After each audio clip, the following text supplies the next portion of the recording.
हरि ओम आनंदम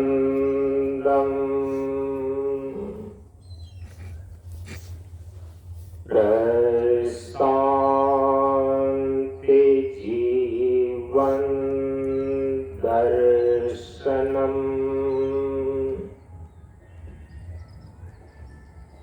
नमो नारायण नारायणम।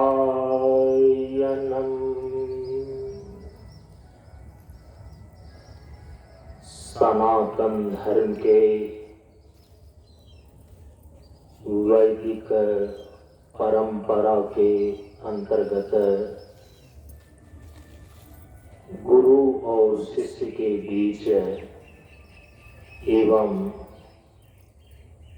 वक्ता और श्रोता के बीच ज्ञान का आदान प्रदान होने के लिए प्रयुक्त वैदिक मंत्रों का पहले उच्चारण कर लें। ओम सहनाववतु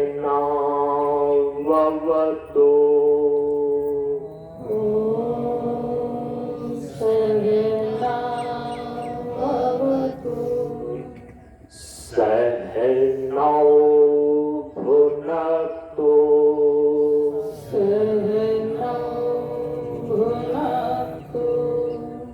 सह वीर्यंकरवावहै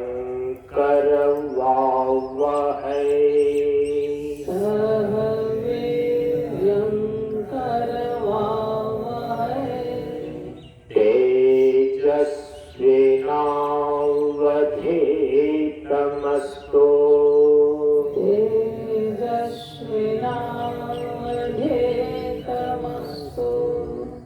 मा विद्विषावहै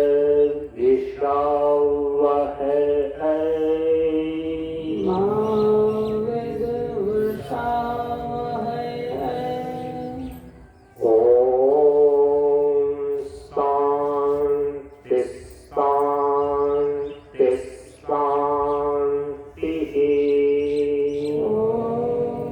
शांति शांति शांति। असतो मा सद्गमय असतो मा सद्गमय तमसो मा ज्योतिर्गमय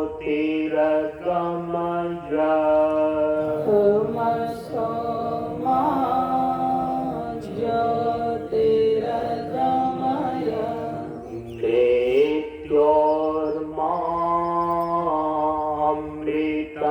मृत्योर्मामृतमगमय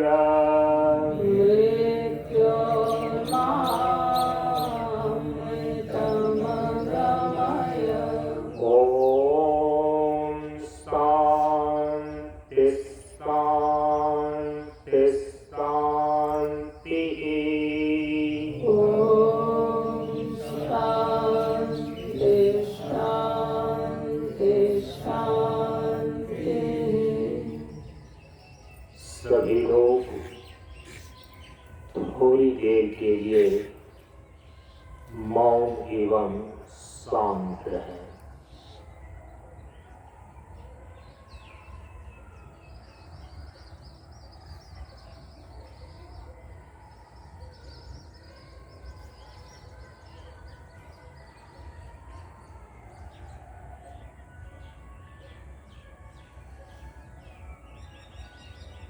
नमो नारायण।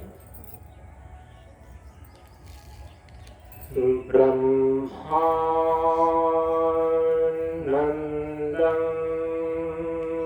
परम सुखदं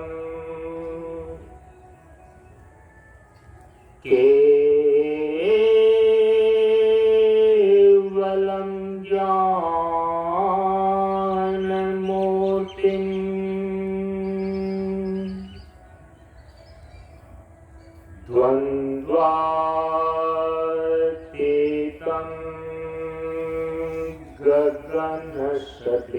एकम् तत्त्वमस्यादिलक्ष्यम्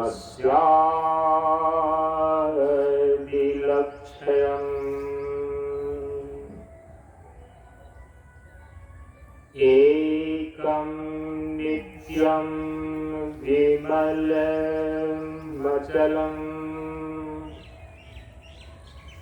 सर्वधि साक्षिभूतम्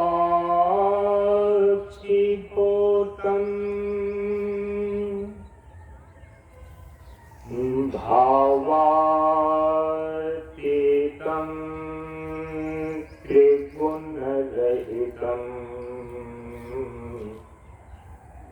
सद्गुरुं तं नमामि। सद्गुरुं तं नमामि।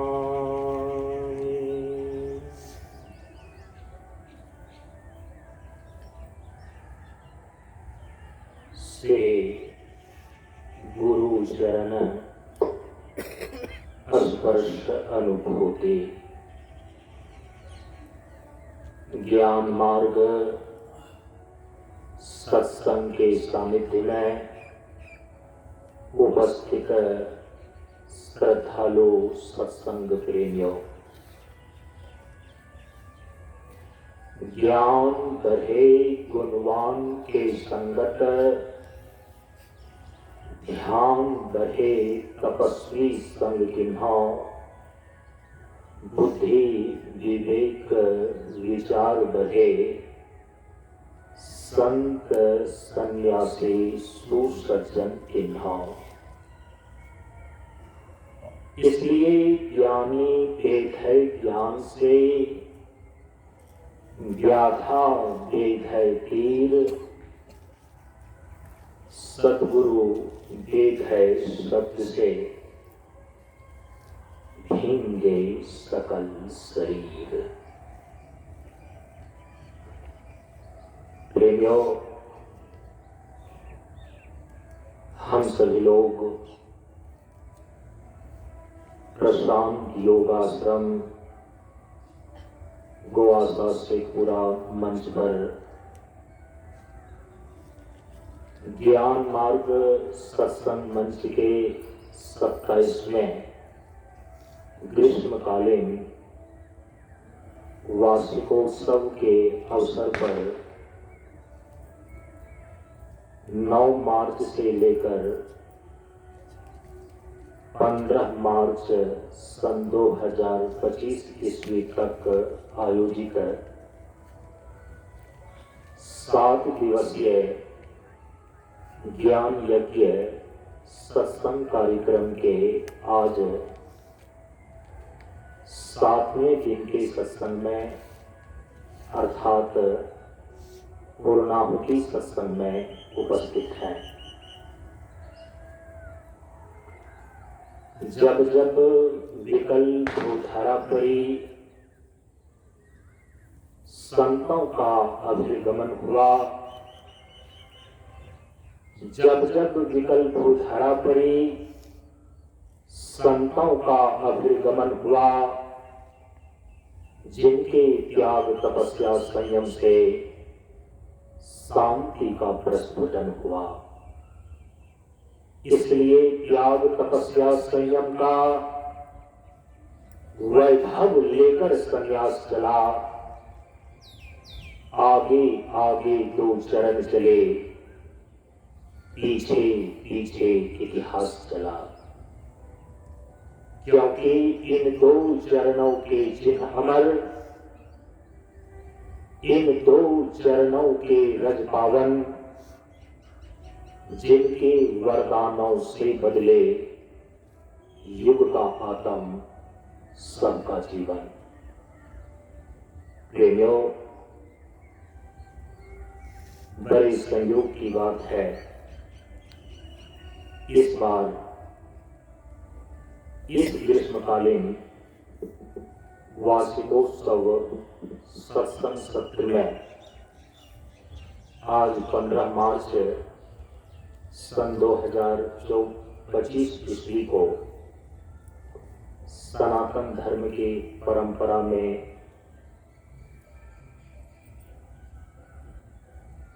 सनातन धर्मावलंबियों के द्वारा मनाए जाने वाले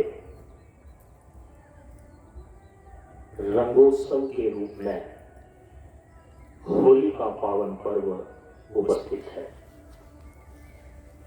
सर्वप्रथम इस ज्ञान मार्ग सत्संग मंच की ओर से हम अपनी तरफ से आप सभी प्रशांत परिवार के प्रियजन को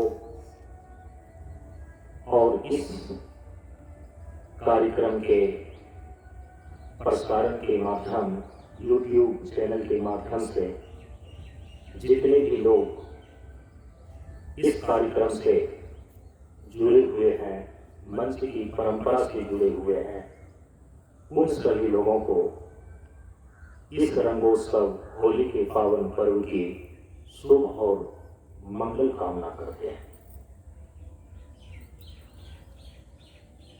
हम सभी लोग इस बार के इस ग्रीष्मकालीन वार्षिकोत्सव सत्संग सत्र में सत्संग की त्रिवेणी पर विचार कर रहे हैं। जिन लोगों ने निरंतर प्रवचन में भाग लिया, सत्संग की त्रिवेणी के संबंध में उन्होंने विधिवत श्रवण किया। सत्संग का शाब्दिक अर्थ होता है सत्योर संग, अर्थात सत्य का संग करना सत्संग कहलाता है। सत्य के दो स्वरूप हो जाते हैं, एक है व्यवहारिक सत्य और दूसरा है परमार्थ सत्य। परम तत्व के रूप में जो ब्रह्म और आत्मा की प्रतिष्ठा है, इसी को परमार्थ सत्य अर्थात अंतिम सत्य हमारे तत्वदर्शी महापुरुषों के द्वारा, उपनिषदों के द्वारा माना गया है। जीव और जगत की व्यवहारिक सत्ता है, इसीलिए जीव और जगत का व्यवहार व्यवहारिक सत्य कहलाता है। ब्रह्म और आत्मा जो परमार्थ सत्य के रूप में प्रतिष्ठित है, इस ब्रह्म और आत्मा के यथार्थ स्वरूप का अनुभव और अनुभूति करना सत्संग का पारमार्थिक स्वरूप है। व्यवहारिक सत्य में जो अपने जीवन को प्रतिष्ठित कर लेता है, वही परमार्थ सत्य के रूप में जो ब्रह्म और आत्मा की प्रतिष्ठा है, उसका अप्रोक्ष ज्ञान प्राप्त करने में सफल होता है, समर्थ होता है। जो अंतिम सत्य का, परम सत्य का, ब्रह्म और आत्मा का अप्रोक्ष ज्ञान प्राप्त कर लेता है, एकमात्र वही अपने जीवन के परम पुरुषार्थ मोक्ष को सिद्ध कर पाता है, उसको आत्यांतिक मुक्ति की प्राप्ति होती है। इसीलिए हम सभी लोगों ने सत्संग की त्रिवेणी में सत्संग के दो स्वरूपों पर विचार किया। व्यवहारिक धरातल पर सत्संग की त्रिवेणी में तीन चीजें समायोजित होती हैं: सेवा, संयम और स्वाध्याय। दार्शनिक धरातल पर सत्संग की त्रिवेणी में समायोजित होने वाली जो तीन चीज है, वो है कर्मम, ज्ञानम, भक्तिश्च। अर्थात सत्संग की त्रिवेणी में कर्म, ज्ञान और भक्ति, ये तीनों धाराएं, ये तीनों चीजें आकर के जब समायोजित होती है, मिलती है, तो इसको बोलते हैं सत्संग की त्रिवेणी। सत्संग में संत वचन रूपी सद्ज्ञान की गंगा बहती है। तो सत्संग की त्रिवेणी की जो पहली धारा है वो है सद्ज्ञान की गंगा। मुक्ति का मार्ग भक्ति है, जो युक्ति बिना नहीं होती है। युक्ति से भक्ति यदि न किया तो भव से त्राण कहाँ होगा।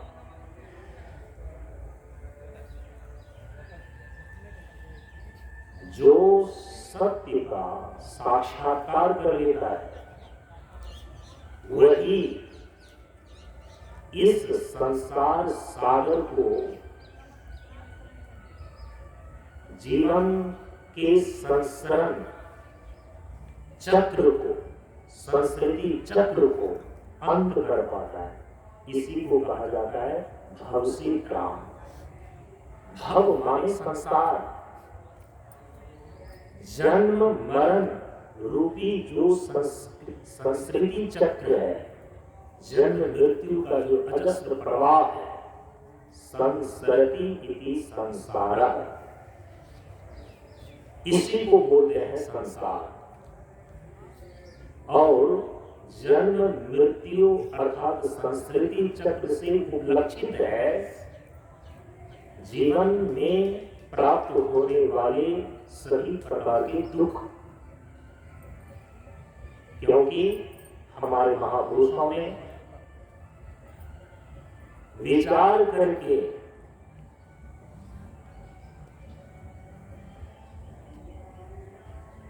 इस निष्कर्ष पर वे पहुंचे हैं कि जन्मत मरत दुसह दुख होई।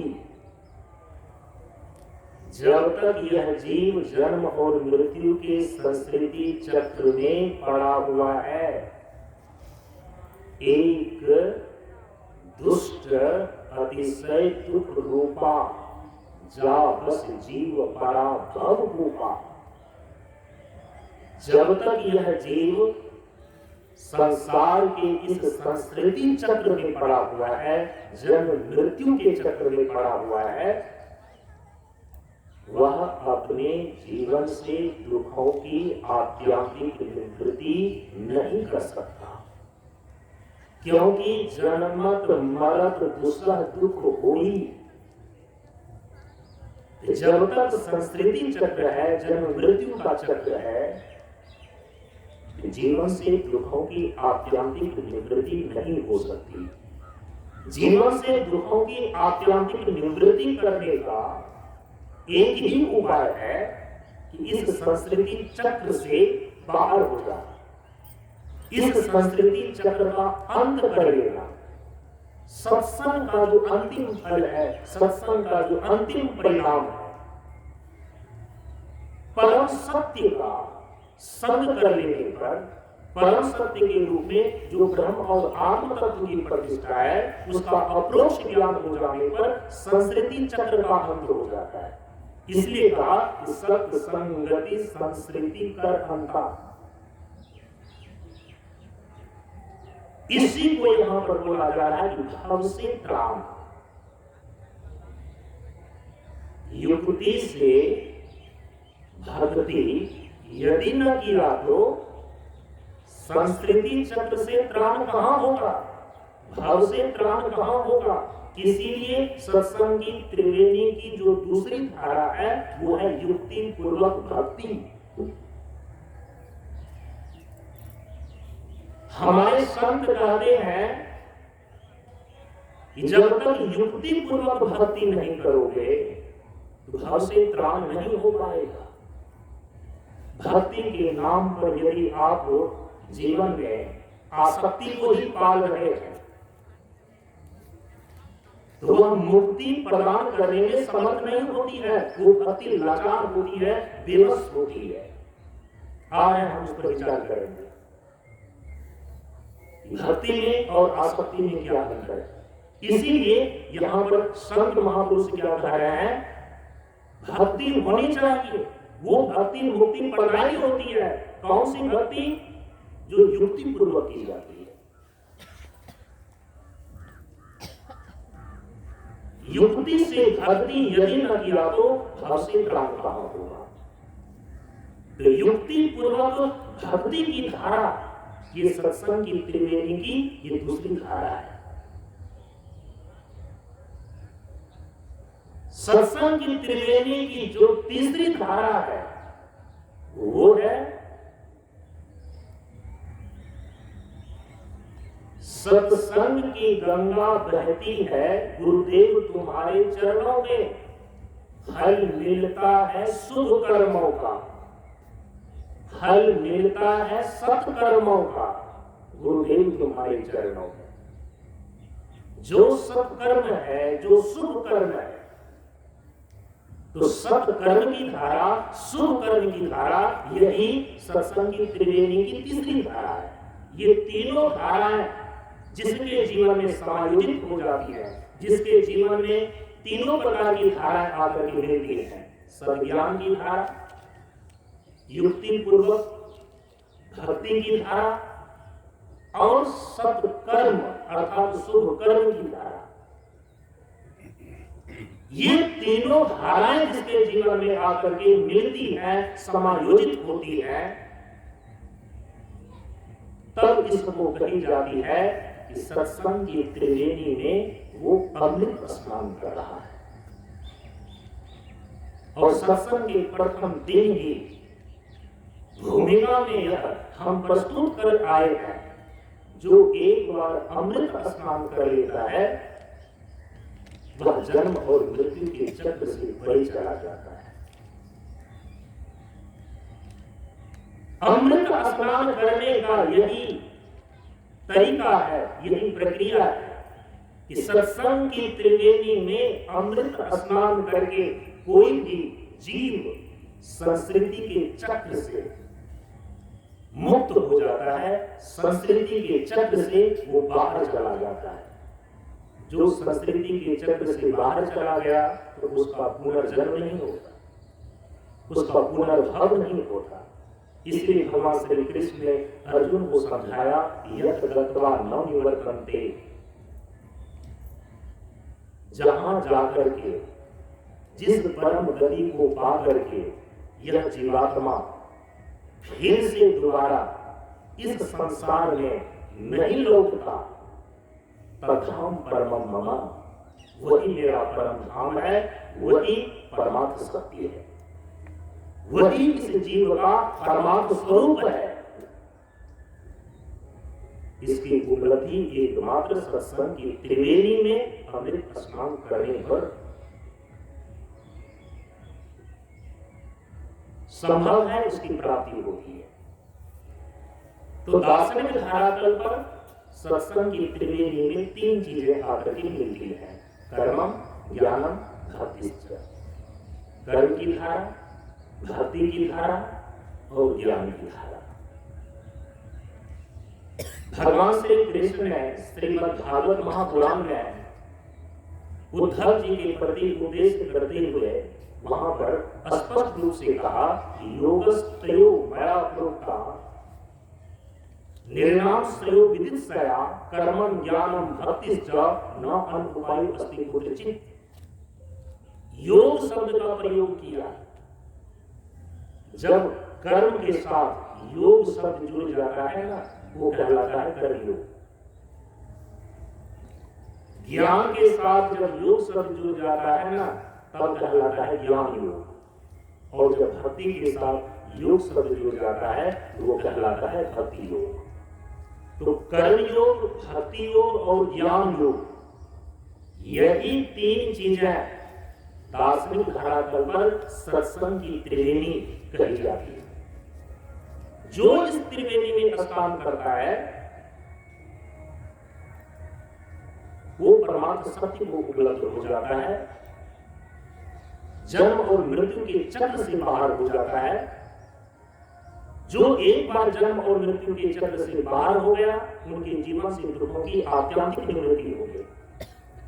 उनके जीवन की सारी समस्याओं का अंतिम समाधान मिल गया, उनका जीवन कृत्य हो गया। इसी को बोलते हैं जीवन का कल्याण।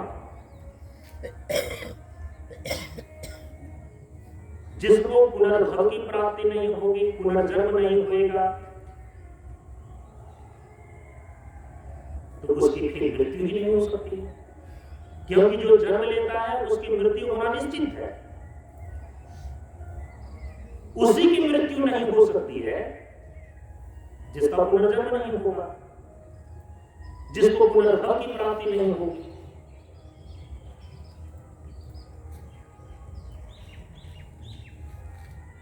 अमृत स्नान करने से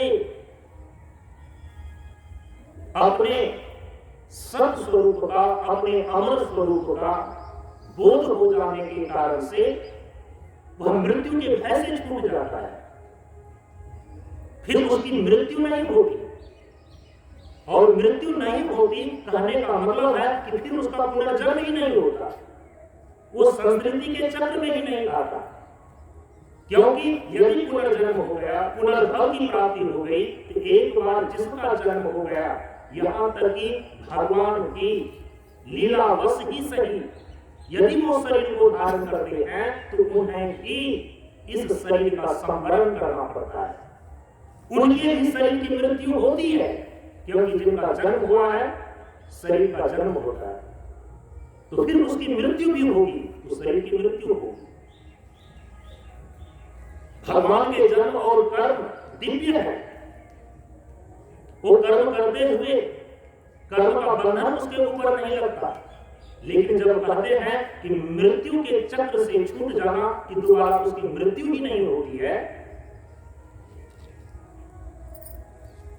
ये कहने का अभिप्राय है कि उसका पुनर्जन्म नहीं होता, उसको पुनर्भव की प्राप्ति नहीं होती, संस्कृति चक्र का अंत हो जाता है।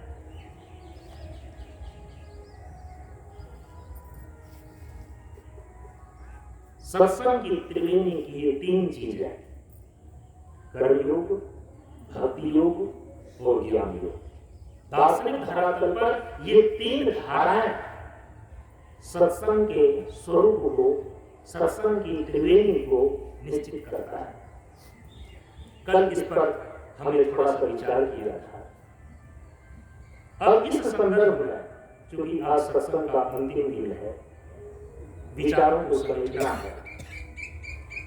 परम पूज्य गुरुदेव ने कर्म योग के संबंध में, भक्ति योग के संबंध में और ज्ञान योग के संबंध में अपने उपदेशों के माध्यम से जो कुछ बिंदुओं में निर्देश दिया है, वो आपके ध्यान में हम देने जा रहे हैं, ताकि आप सही ढंग से चिंतन कर सकें, मनन कर सकें और सत्संग की इस त्रिविध धाराओं की त्रिवेणी में सही ढंग से डुबकी लगा सके। कल मैं कह करके आया हूं, कर्मयोग का अर्थ ये नहीं होता है कि गति बैल की तरह रात दिन काम करते रहना। रात दिन काम करते रहना वो कर्मठता है, वो कर्मयोग नहीं है।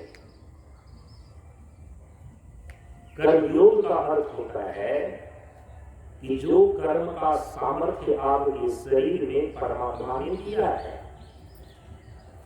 यह कर्म है एक साधन।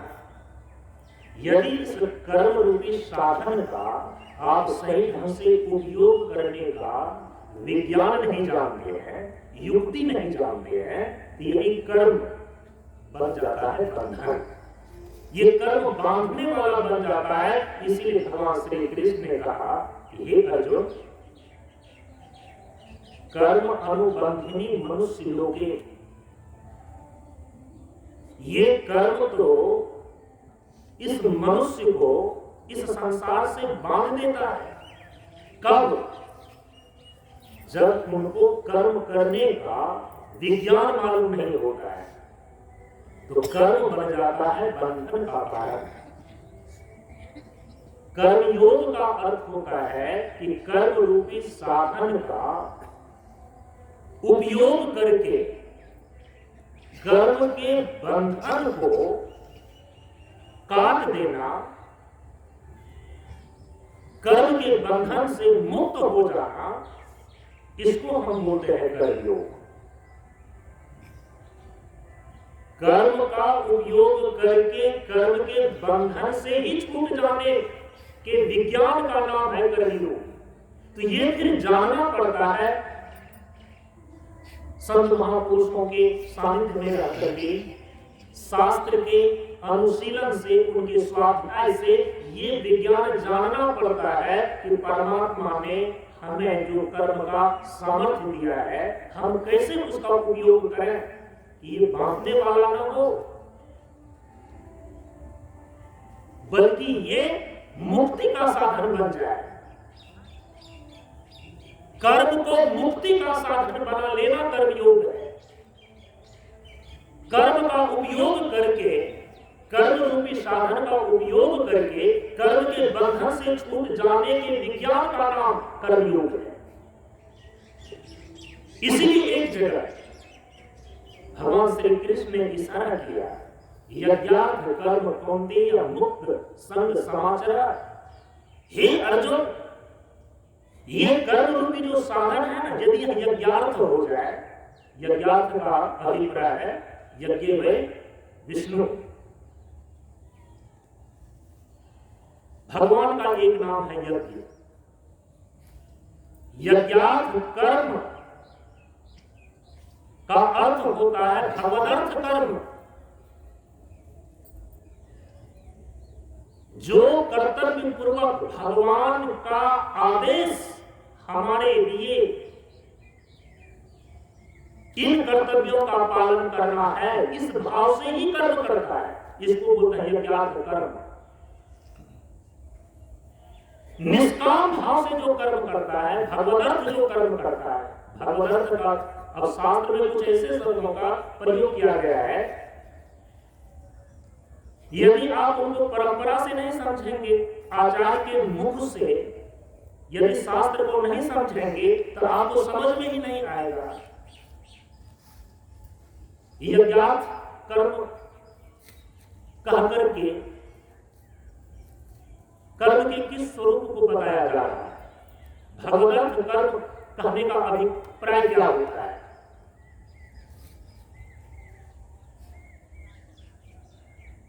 चूंकि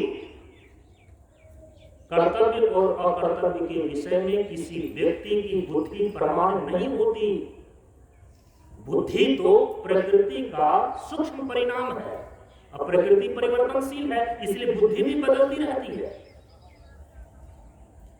कई बार आप बुद्धि के द्वारा जो निर्णय लेते हैं, जिस समय निर्णय ले रहे होते हैं उस समय लगता है कि नहीं, मैं सोच समझ करके निर्णय ले रहा हूं,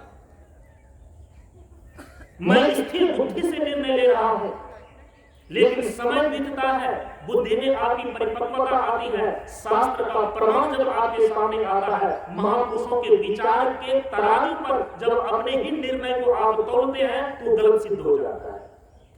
समझ रहे हैं इस चीज? इसीलिए बुद्धि को विचक्षणा, अच्छे और बुरे का आलोकन करने के लिए, आलोचना करने के लिए, तर्क करने के लिए, उचित और अनुचित को समझने के लिए, विश्लेषण करने के लिए एक साधन मात्र है। बुद्धि अंतिम प्रमाण नहीं है, क्योंकि बुद्धि जो है प्रकृति का सूक्ष्म परिणाम है, सात्विक परिणाम है। प्रकृति तो स्वयं स्वरूप से परिवर्तनशील है, परंतु गुरुदेव ने कहा ना, प्रकृति परिवर्तनशील है। तो प्रकृति से बनी हुई जो बुद्धि है, वो बुद्धि बिल्कुल कुटस्थ कैसे हो सकती है, स्थिर कैसे हो सकती है। हाँ, अपने अभ्यास के द्वारा, अपने प्रयास के द्वारा हम बुद्धि को सूक्ष्म करते हैं, बुद्धि को दिव्य करते हैं, बुद्धि को पैनी करते हैं, चेतनमय करते हैं, लेकिन बुद्धि बिल्कुल कुटस्थ नित्य रहने वाली चीज नहीं है, वो प्रकृतिगत चीज है। इसीलिए भगवान ने कहा कि किसी भी व्यक्ति की बुद्धि चाहे कितनी ही स्थिर और दिव्य क्यों न हो, धर्म और अधर्म के विषय में निर्णय करने वाला वो अंतिम प्रमाण नहीं है। फिर कर्तव्य और अकर्तव्य के विषय में, सत्य और असत्य के विषय में, सही और गलत के विषय में अंतिम प्रमाण कौन है? भगवान श्री कृष्ण ने अर्जुन को समझाया, तस्मात् शास्त्र प्रमाणम कर्तव्य और कर्तव्य व्यवस्थितो। कर्तव्य और अकर्तव्य के विषय में, धर्म और अधर्म के विषय में, सत्य और असत्य के विषय में, सही और गलत के विषय में जो अंतिम प्रमाण है वो है शास्त्र प्रमाण। और यदि आप लोग शास्त्र के विषय में केवल इतना ही जानते हैं, ये शास्त्र भी तो बहुत वर्ष पहले किसी ऋषि के द्वारा, किसी महात्मा के द्वारा बुद्धिपूर्वक लिखी गई होगी। शास्त्र भी तो बुद्धि की ही उपज है। लेकिन जब भगवान कहते हैं कि शास्त्र प्रमाणम, तस्मात् शास्त्र प्रमाणम कर्तव्य और कर्तव्य व्यवस्थितो, धर्म और अधर्म के विषय में, कर्तव्य और अकर्तव्य के विषय में अंतिम प्रमाण शास्त्र है, तो वहां शास्त्र का अर्थ है श्रुति, वहां शास्त्र का अर्थ होता है वेद। और जो वेद है ना, हमारे सनातन धर्म में वेद किसी पुरुष विशेष के द्वारा, किसी ऋषि महात्माओं के द्वारा बुद्धिपूर्वक लिखी गई चीज नहीं है। वेद मंत्रों के दृष्टा होते हैं ऋषि, रचयिता नहीं होते। संपूर्ण जीवन और सृष्टि का जो शाश्वत संविधान है, जिसका तय स्वयं ईश्वर ने किया है, वो है श्रुति, वो है वेद। इसीलिए हमारे सनातन धर्म की परंपरा में जो वेद है, जो श्रुति है, हम उनको ईश्वर का आदेश मानते हैं। वेदानुकूल स्मृतियां प्रमाण है, वेदानुकूल पुराण प्रमाण है, वेदानुकूल शास्त्र जो अन्य शास्त्र हैं वे प्रमाण है। वेद के विरुद्ध जो शास्त्र है, हमारी परंपरा में उसको प्रमाण के रूप में स्वीकार नहीं किया जाता। इसलिए दिमाग से, अपनी बुद्धि से, अपनी मान्यता से इस बात को हटा दें कि शास्त्र बुद्धि की उपज है।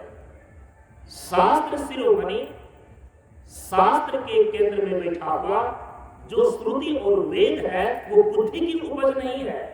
जो सर्वज्ञ, सर्वशक्तिमान और सर्वव्यापक ईश्वर है, उनके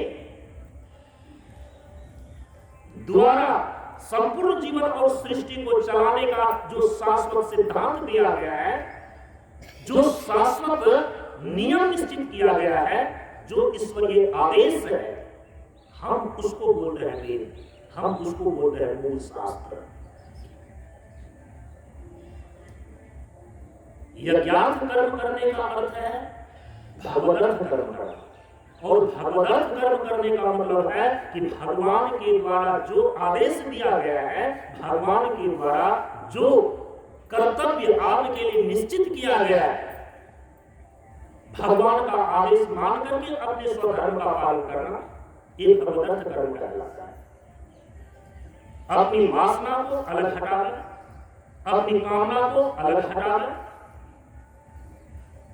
वासना से केवल प्रेरित होकर नहीं, कामना से प्रेरित होकर भी नहीं, बल्कि जो शास्त्र के द्वारा अर्थात ईश्वर ने जो आदेश हमें दिए हैं, उस आदेश के अनुकूल जब हम अपने स्व कर्तव्य का पालन करते हैं, और उस ईश्वरीय आदेश के अनुकूल स्व कर्तव्य का पालन करने में कई बार ऐसा लग सकता है कि आपको अपनी कामनाओं की बलि देनी पड़ेगी, आपको अपनी वासनाओं की बलि देनी पड़ेगी, आपको अपनी इच्छाओं की बलि देनी पड़ेगी।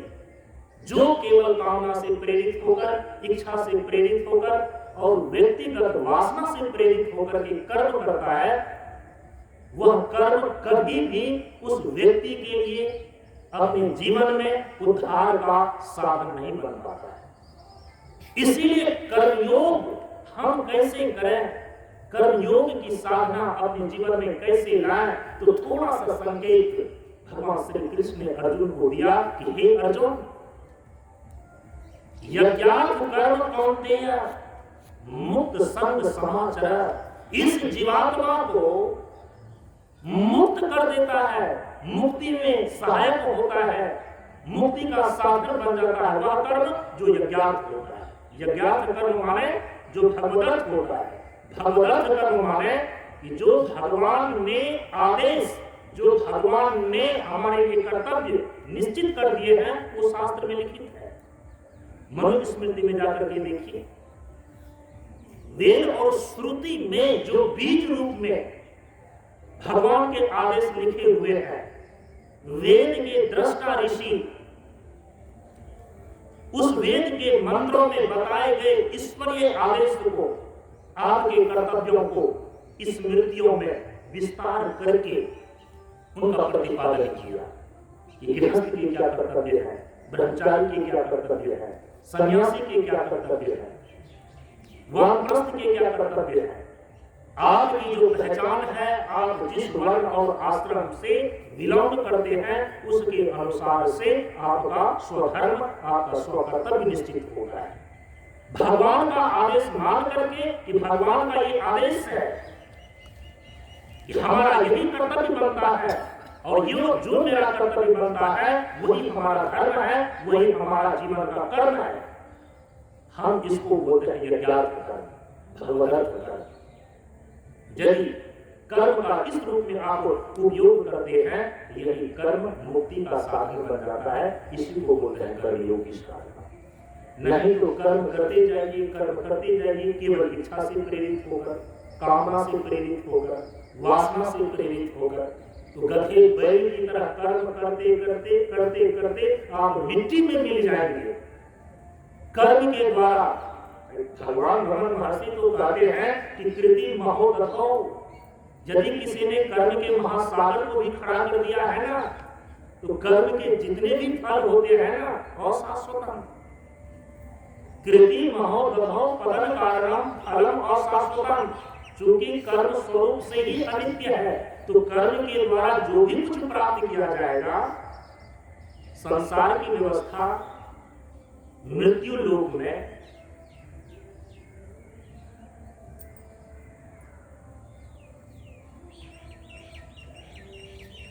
कर्म के द्वारा करके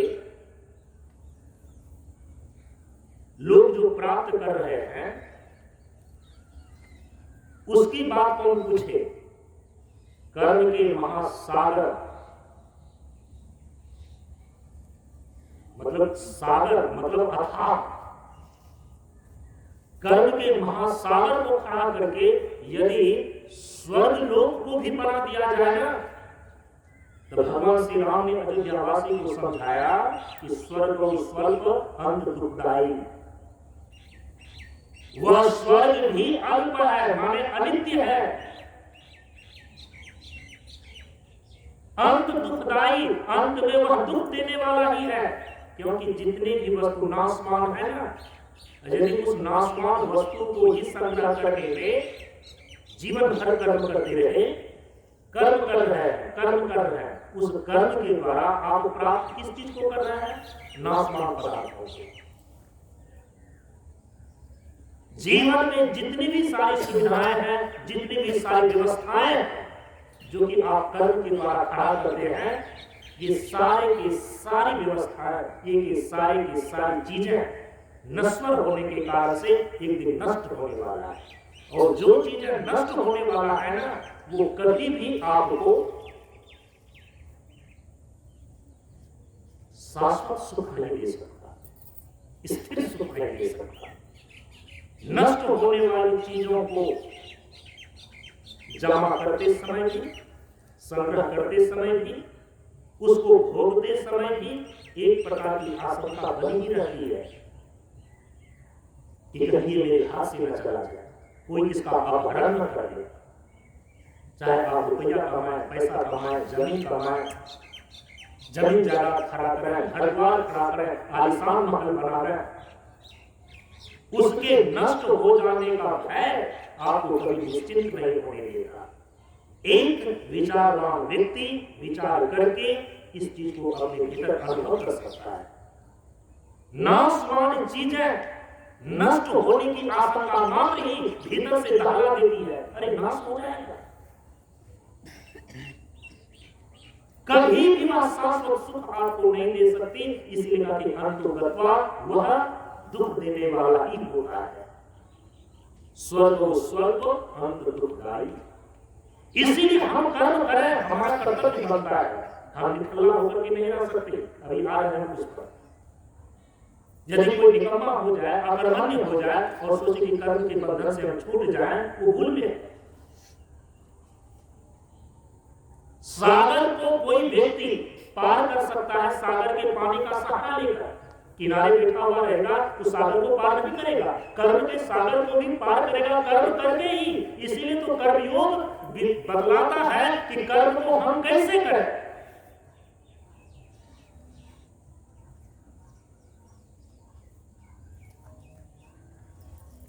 कर्म अंतिम चीज नहीं है, और यदि कर्म अंतिम चीज नहीं है तो इसका मतलब नहीं है कि अकर्मण्य और निकम्मा होने से जीवन का समाधान हो जाएगा। इसलिए तो कर्मयोग के अंदर कर्म विज्ञान को समझना है, कर्मयोग की साधना को समझना है। कर्म से ही सब कुछ नहीं होता और बिना कर्म किए हुए भी नहीं होता। जैसे आजकल लोग बोलते हैं ना कि धन ही सब कुछ है।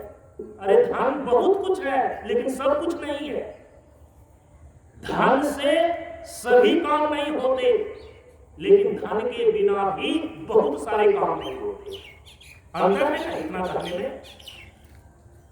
यदि कि आप मानते हैं कि धन ही सब कुछ है, वो धन आपको पागल बना देगा, वो अर्थ आपके जीवन में अनर्थ का कारण बन जाएगा। लेकिन यदि आप इस चीज को जानते हैं कि धन की ये सीमा है, धन का ये उपयोग है, धन के बिना भी जीवन नहीं चल सकता और धन केवल जीवन का अंतिम समाधान भी नहीं दे सकता।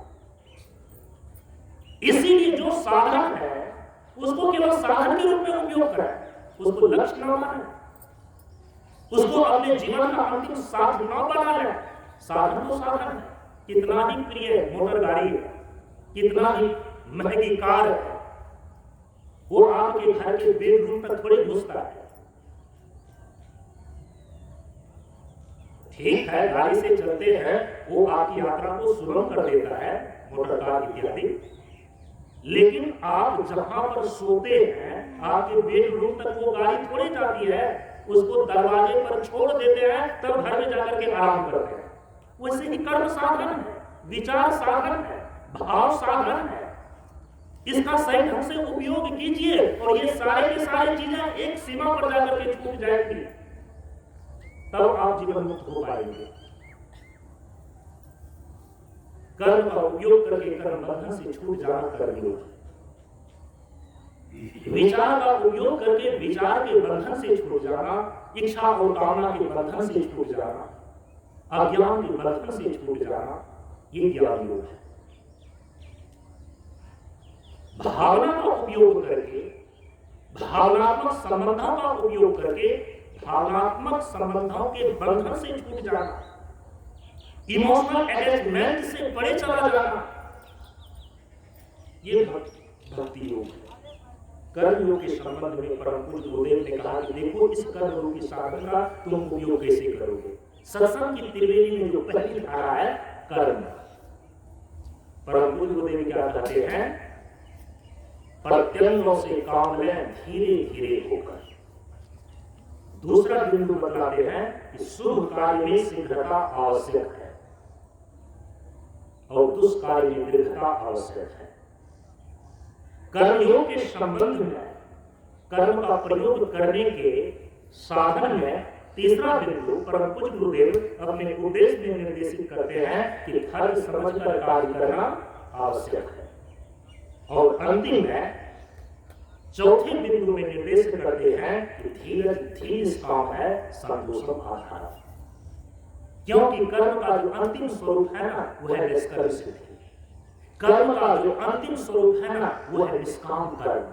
हम कर्म तो करें, कर्तव्य भाव से करें, लेकिन उस कर्म का बंधन हमारे ऊपर न लगने पाए, एकदम बिल्कुल गांव देहात की भाषा में लोकोक्ति है कि सांप भी मर जाए और लाठी भी ना टूटे, लाठी भी ना टूटे और सांप भी मर जाए।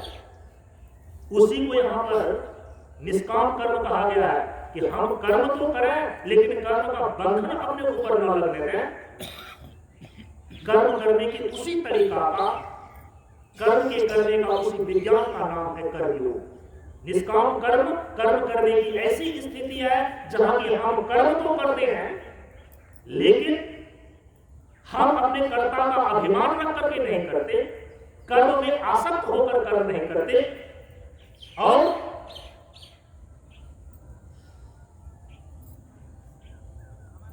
कर्म का अहंकार लेकर के उसके साथ युक्त नहीं होते। लेकिन हम कर्म करते हैं, यदि कर्माशक्ति न हो, फलाशक्ति न हो, अहंकृति न हो, ये तीन चीजों को यदि छोड़ करके, क्योंकि ये तीनों चीजें बुद्धि के द्वारा जुड़ती है, कर्म में आसक्ति बुद्धि के द्वारा जुड़ती है, कर्म में फलाशक्ति ये बुद्धि के द्वारा ही जुड़ती है, हमारी बुद्धि का खेल है, और अहंकृति भी बुद्धि के द्वारा ही जुड़ती है। एक ऐसी बुद्धि आपके अंदर गुरुजनों के उपदेश के माध्यम से, शास्त्र के अनुशीलन से तैयार होती है। एक ऐसी बुद्धि, एक शास्त्रीय बुद्धि आपके अंदर, विवेकपूर्ण बुद्धि तैयार होती है आपके अंदर। आप कर्म तो करते हैं लेकिन उस कर्म का कर्ताभिमानी आपकी बुद्धि नहीं होती। कर्म तो आप करते हैं लेकिन उस कर्म के फल में आसक्त होकर के आपकी बुद्धि कर्म नहीं करती, निर्णय नहीं करती। बुद्धि का निश्चय अलग प्रकार का हो जाता है, अहंकृति नहीं रहती वहां पर। तब हम उसको बोलते हैं निष्कर्म। पर कुछ गुरुदेव इसीलिए अंतिम में कहते हैं धीरज निष्काम है, संतोषम आधार। तो अचानक आप निष्कर्म सिद्धि तक नहीं पहुंच पाएंगे। इसीलिए परम पूज्य गुरुदेव ने ये 4 सीढ़ियां तैयार की। सबसे पहले क्या कहते हैं?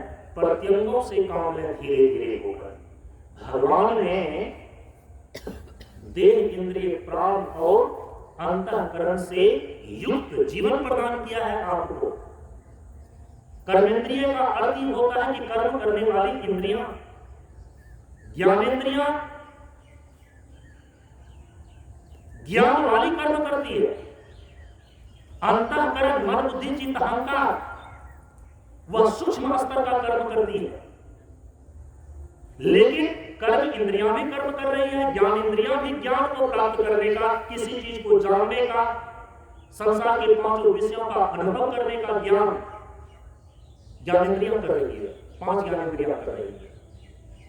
जो सूक्ष्म इंद्रियां आपके शरीर के भीतर दी हुई है, मन, बुद्धि, चित्त, अहंकार, ये भी सूक्ष्म स्तर पर मानसिक कर्म ही कर रही है। इसलिए भगवान श्री कृष्ण ने कहा कि ऐ अर्जुन, कोई भी व्यक्ति क्षण मात्र भी कर्म किए बिना नहीं रह सकता। नहीं कश्चित क्षणम अपि तिष्ठति अकर्मकृत्। क्षण मात्र भी कोई जीव कर्म किए बिना नहीं रह सकता। इसीलिए हम कर्म कैसे करें, केवल उस विज्ञान को जानना और समझना है, फिर उसी अनुसार से कर्म करना है। आप कर्म से सीधे बाहर नहीं हो सकते। परम पूज्य गुरुदेव ने कहा कि इसीलिए सबसे पहले बिंदु पर प्रत्यंगों से काम लें धीरे धीरे होकर, निठल्ला होकर के, निकम्मा होकर के, अकर्मण्य होकर के मत बैठना। क्योंकि सकल पदार्थ यही जन्माहि कर्महीन नर आवत न। अब कुछ लोग जो अपने भाग्य को दोष देते हैं कि मेरा भाग्य ही खराब है। आपको मालूम है मनुष्य का भाग्य निर्मित कैसे होता है?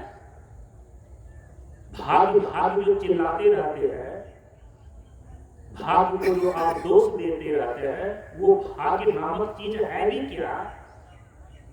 क्या समझते हैं भाग्य से? अरे यार, आपका जो प्रारब्ध कर्म है वही भाग्य कहलाता है। शास्त्र में जाकर देखिए, महापुरुषों के सत्संग में जाकर के सुनिए। जीवन में जिन शब्दों का प्रयोग करते हैं ना, उनके अर्थ को स्पष्ट कीजिए और समझिए। भाग्य कोई दूसरी चीज नहीं है, आपका अपना ही कर्म जो पहले आपने किया है आज भाग्य बनकर के खड़ा है।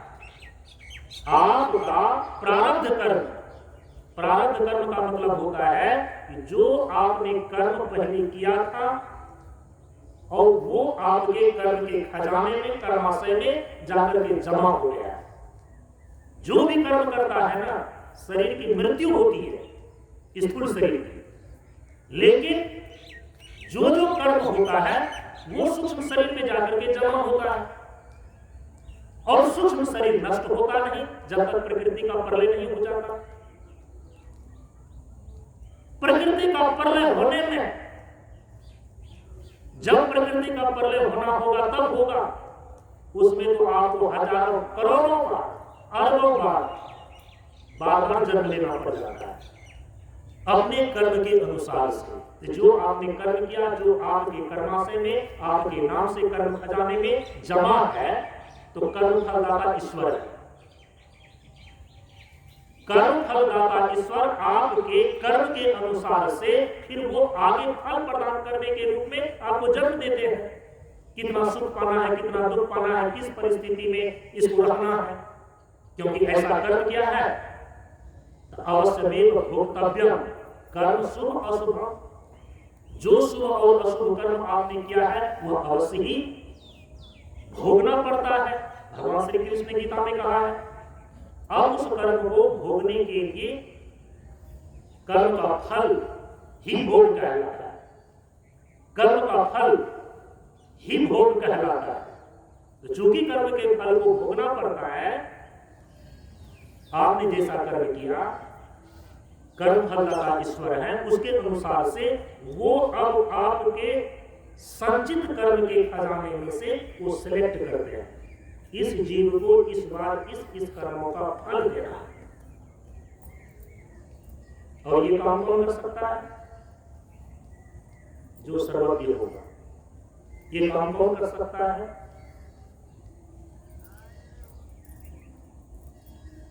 जो सभी जीवों के सभी प्रकार के कर्मों को जानने वाला है। ऐसा सर्वज्ञ चेतन ही सही ढंग से निर्णय कर सकता है कि इसने जो ये कर्म किया है, इसको ये फल देना है। ये परमात्मा के द्वारा, ईश्वर के द्वारा, माने कर्म फलदाता ईश्वर के द्वारा जो सेलेक्टेड कर्म भोगने के लिए निश्चित कर दिए जाते हैं, अब उसको कोई टाल नहीं सकता। उसी को बोलते हैं प्रारब्ध। ज्ञानी महापुरुष को भी प्रारब्ध भोगने पड़ जाते हैं। हाँ, अलग बात है अपने ज्ञान के प्रकाश में, अपने ज्ञान के बल से यदि दुष्ट प्रारब्ध के अनुसार से दुखदायी परिस्थिति उनके जीवन में आता भी है, वो दुख से प्रभावित नहीं होते, अपने को अप्रभावित रख लेते हैं ज्ञान के बल। और जो मूर्ख व्यक्ति है उस दुखद परिस्थिति से अप्रभावित नहीं रह पाता है, अंत में उसको रोना पड़ता है। ज्ञानी होवे ज्ञान से, मूर्ख होवे लोग।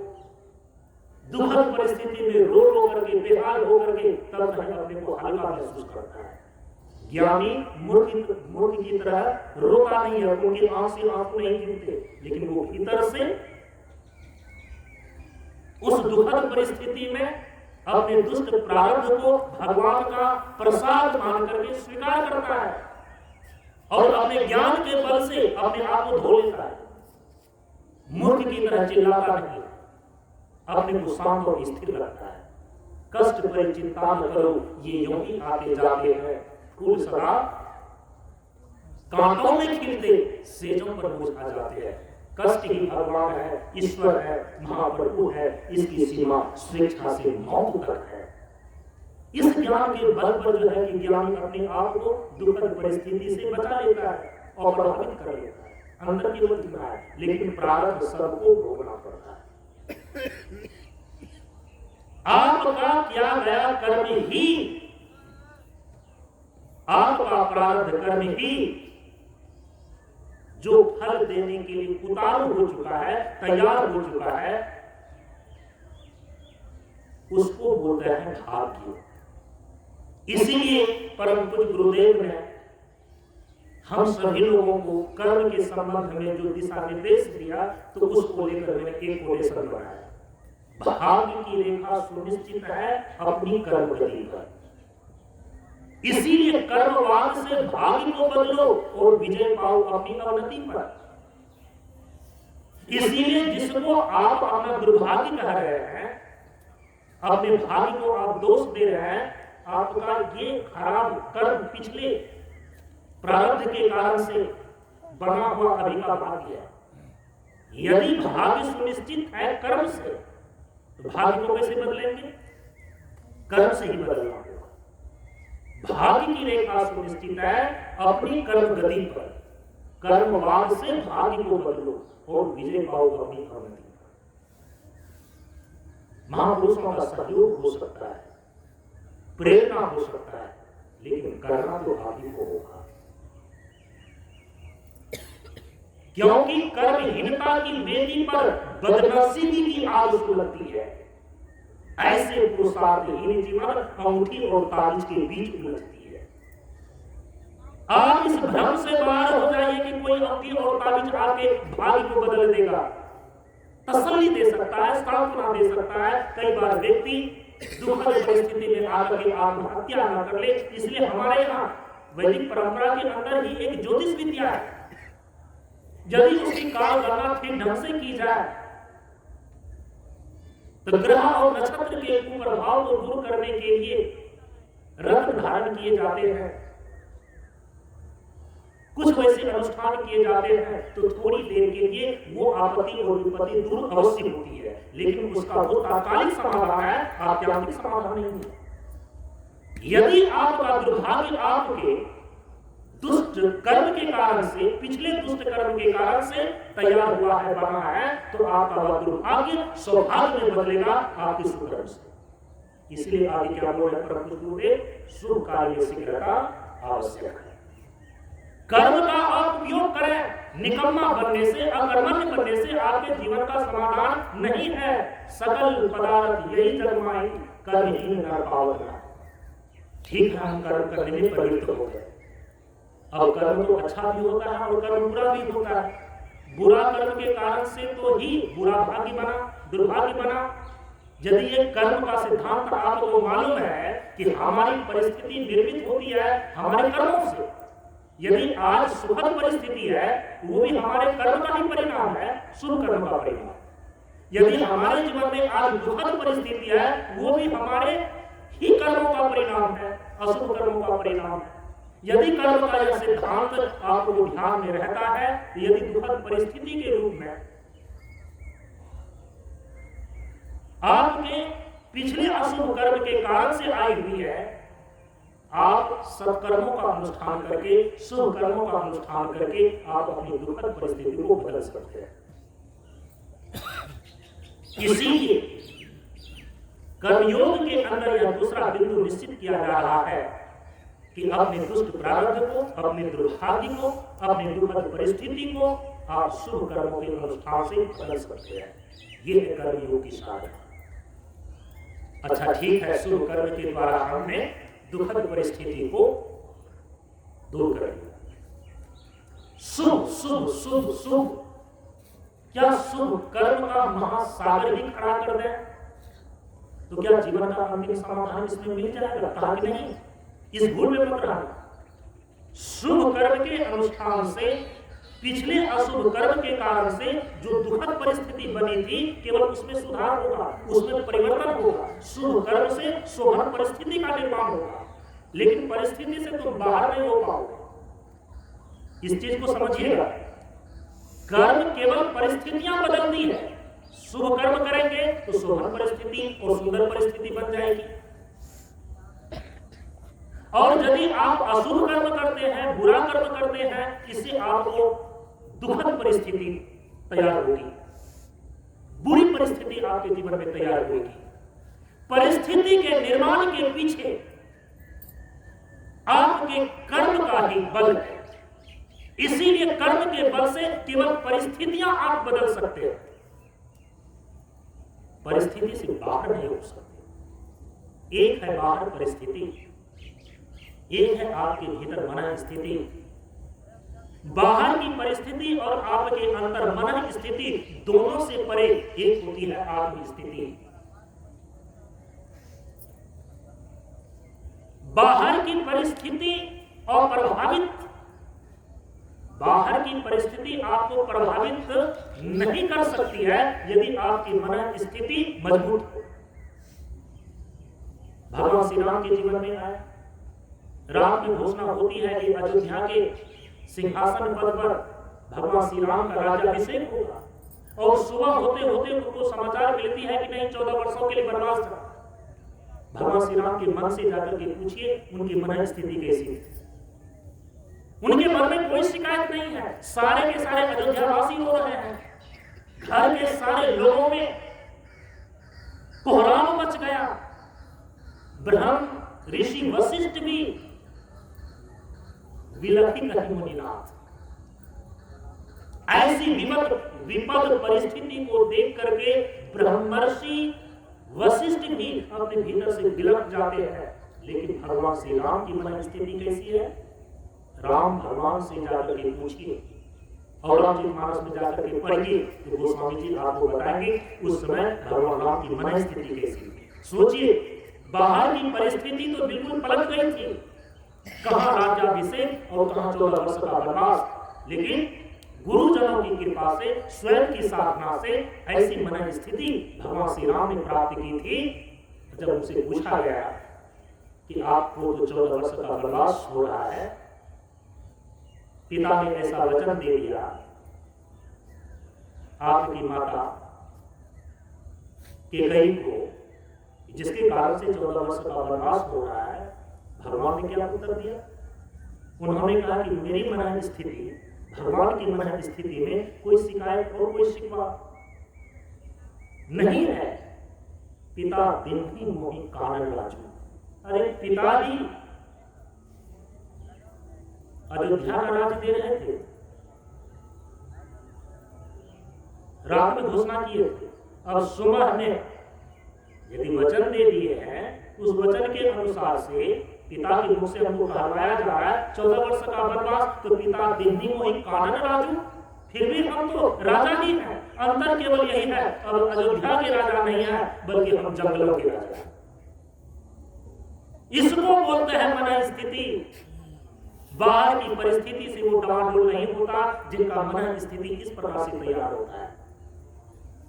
लेकिन इस प्रकार की मन स्थिति को तैयार करने के लिए व्यक्तियों को अपने जीवन को तबाना पड़ता है, अपने जीवन को साधनामय करना पड़ता है, गुरुजनों के शरण में चरण में अपने जीवन को समर्पित करना पड़ता है। तब ऐसी दुखद परिस्थिति में उनकी ऐसी मन स्थिति मजबूत होती है कि वह बाहर की दुखद परिस्थिति उनकी मन स्थिति को डमाडोल नहीं करता। लेकिन मन स्थिति तो मन स्थिति है, मन स्थिति में भी चाहे वह कितना ही मजबूत क्यों ना हो, परम पूज्य गुरुदेव ने हम सभी लोगों को समझाया है कि बच्चा इस बात का ध्यान रखना, मन को मारा तुम देखकर मत मारो विश्वास, साधु वहां तक बैठे जब तक नहीं जा। मजबूत मन स्थिति भी जीवन का अंतिम समाधान नहीं है, क्योंकि वह भी एक स्थिति ही है। स्थिति चेंज होती है, स्थिति बदलती है। मन बुद्धि ये भी प्रकृति का सूक्ष्म हिस्सा है, ये बदलने वाली है। जब तक साधना का बल है, जब तक संयम का बल है, जब तक तप का बल है, आपका मन स्थिति उत्तम है, मन स्थिति आपकी स्थिर है। जहां संयम गया, जहां तप गया, जहां उपासना गया, जहां श्रद्धा गई, जहां विश्वास गया, आपका मन स्थिति फिर डमाडोल हो सकती है। इसीलिए मन स्थिति की उत्तम, मन स्थिति की मजबूत अवस्था भी अंतिम समाधान नहीं है। मन को मारा को देखकर मत मानो विश्वास, साधु वहां तक भय करे जब तक विद्याभ्यास।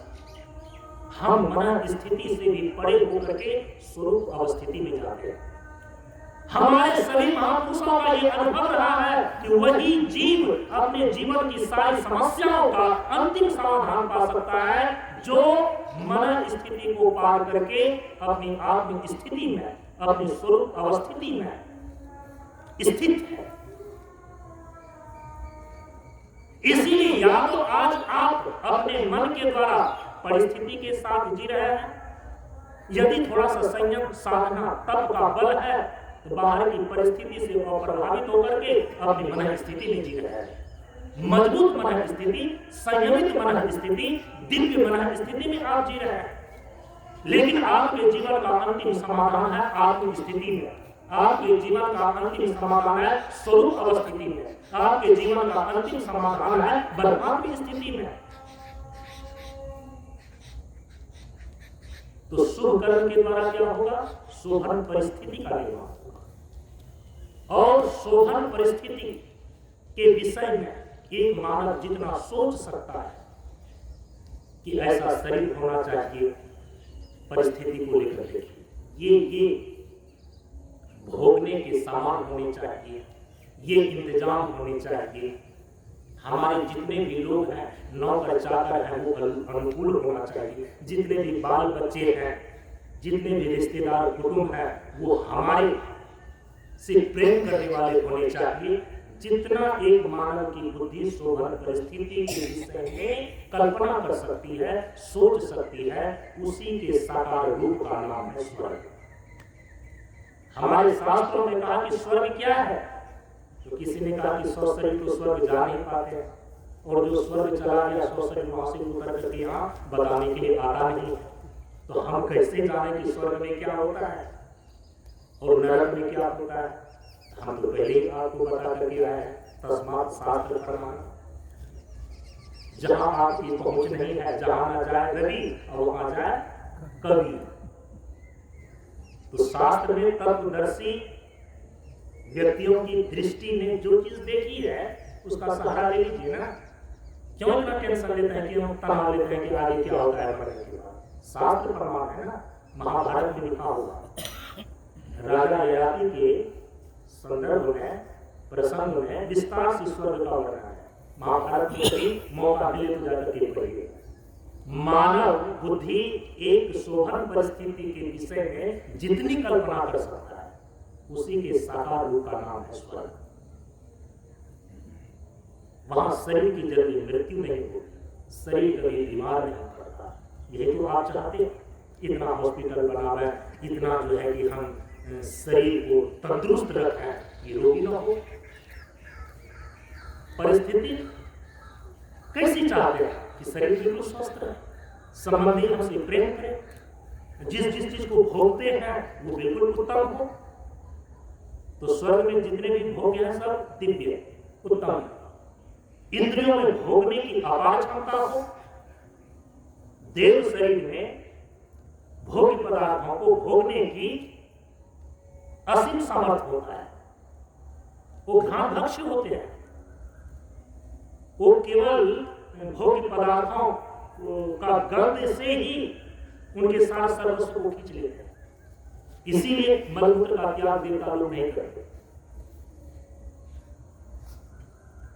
मतलब शरीर बीमार नहीं पड़ता, शरीर वृद्धावस्था में नहीं होता स्वर्ग में, मलमूत्र का त्याग नहीं करना पड़ता। जितने भी भोग्य पदार्थ हैं उस भोग्य पदार्थ को बिना कर्म किए ही उनकी सेवा में उपस्थित रहती है, क्योंकि कर्म तो पहले ही उसने किया है। शुभ कर्म, शुभ कर्म, पुण्य कर्म, पुण्य कर्म, उस पुण्य की प्रगल्भता से उनको स्वर्ग दिया है। जैसे कि यहाँ मेहनत से आपने पैसा को कमाया और पैसा को पॉकेट में लेकर के आप चले जाइए बड़े नगर में, किसी शहर में, और वहाँ होटल बुक कर लीजिए।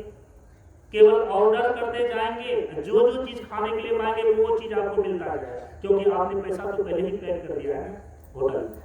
वो पैसा तो आपने पहले ही कमाया था मेहनत से। तो पुण्य की प्रगल्भता से इस मर्त्य लोक में उन्होंने शुभ कर्म का अनुष्ठान किया, शास्त्रीय कर्म का अनुष्ठान किया, और उसी पुण्य की बहुलता से शोभन परिस्थिति के रूप में उनको स्वर्ग मिला। वहां स्वर्ग में कोई कर्म करने नहीं पड़ते। आपकी इच्छा मात्र से जिस चीज की इच्छा करते हैं वो आपके सामने भोग्य पदार्थ उपस्थित होगी। शरीर बूढ़ा होता नहीं, शरीर बीमार पड़ता नहीं, पखाना पेशाब करना होता नहीं। जिस भोग्य वस्तुओं को चाहते हैं इच्छा मात्र से उपस्थित होती है। वहां शीत और उष्ण का द्वंद्व रहता नहीं कि कभी जाड़ा, कभी गर्मी, कभी बरसात, ये स्वर्ग में नहीं होते। अब सोचिए, ऐसे ही तो शोभन परिस्थिति आप चाहते हैं, तो मानव की बुद्धि शोभन परिस्थिति को लेकर के जितनी कल्पना कर सकता है, उसी के साकार रूप का नाम है स्वर्ग। शुभ कर्म के द्वारा आप अपने जीवन में जहां जी रहे हैं एक सुंदर परिस्थिति का निर्माण कर सकते हैं, सुखद परिस्थिति का निर्माण कर सकते हैं।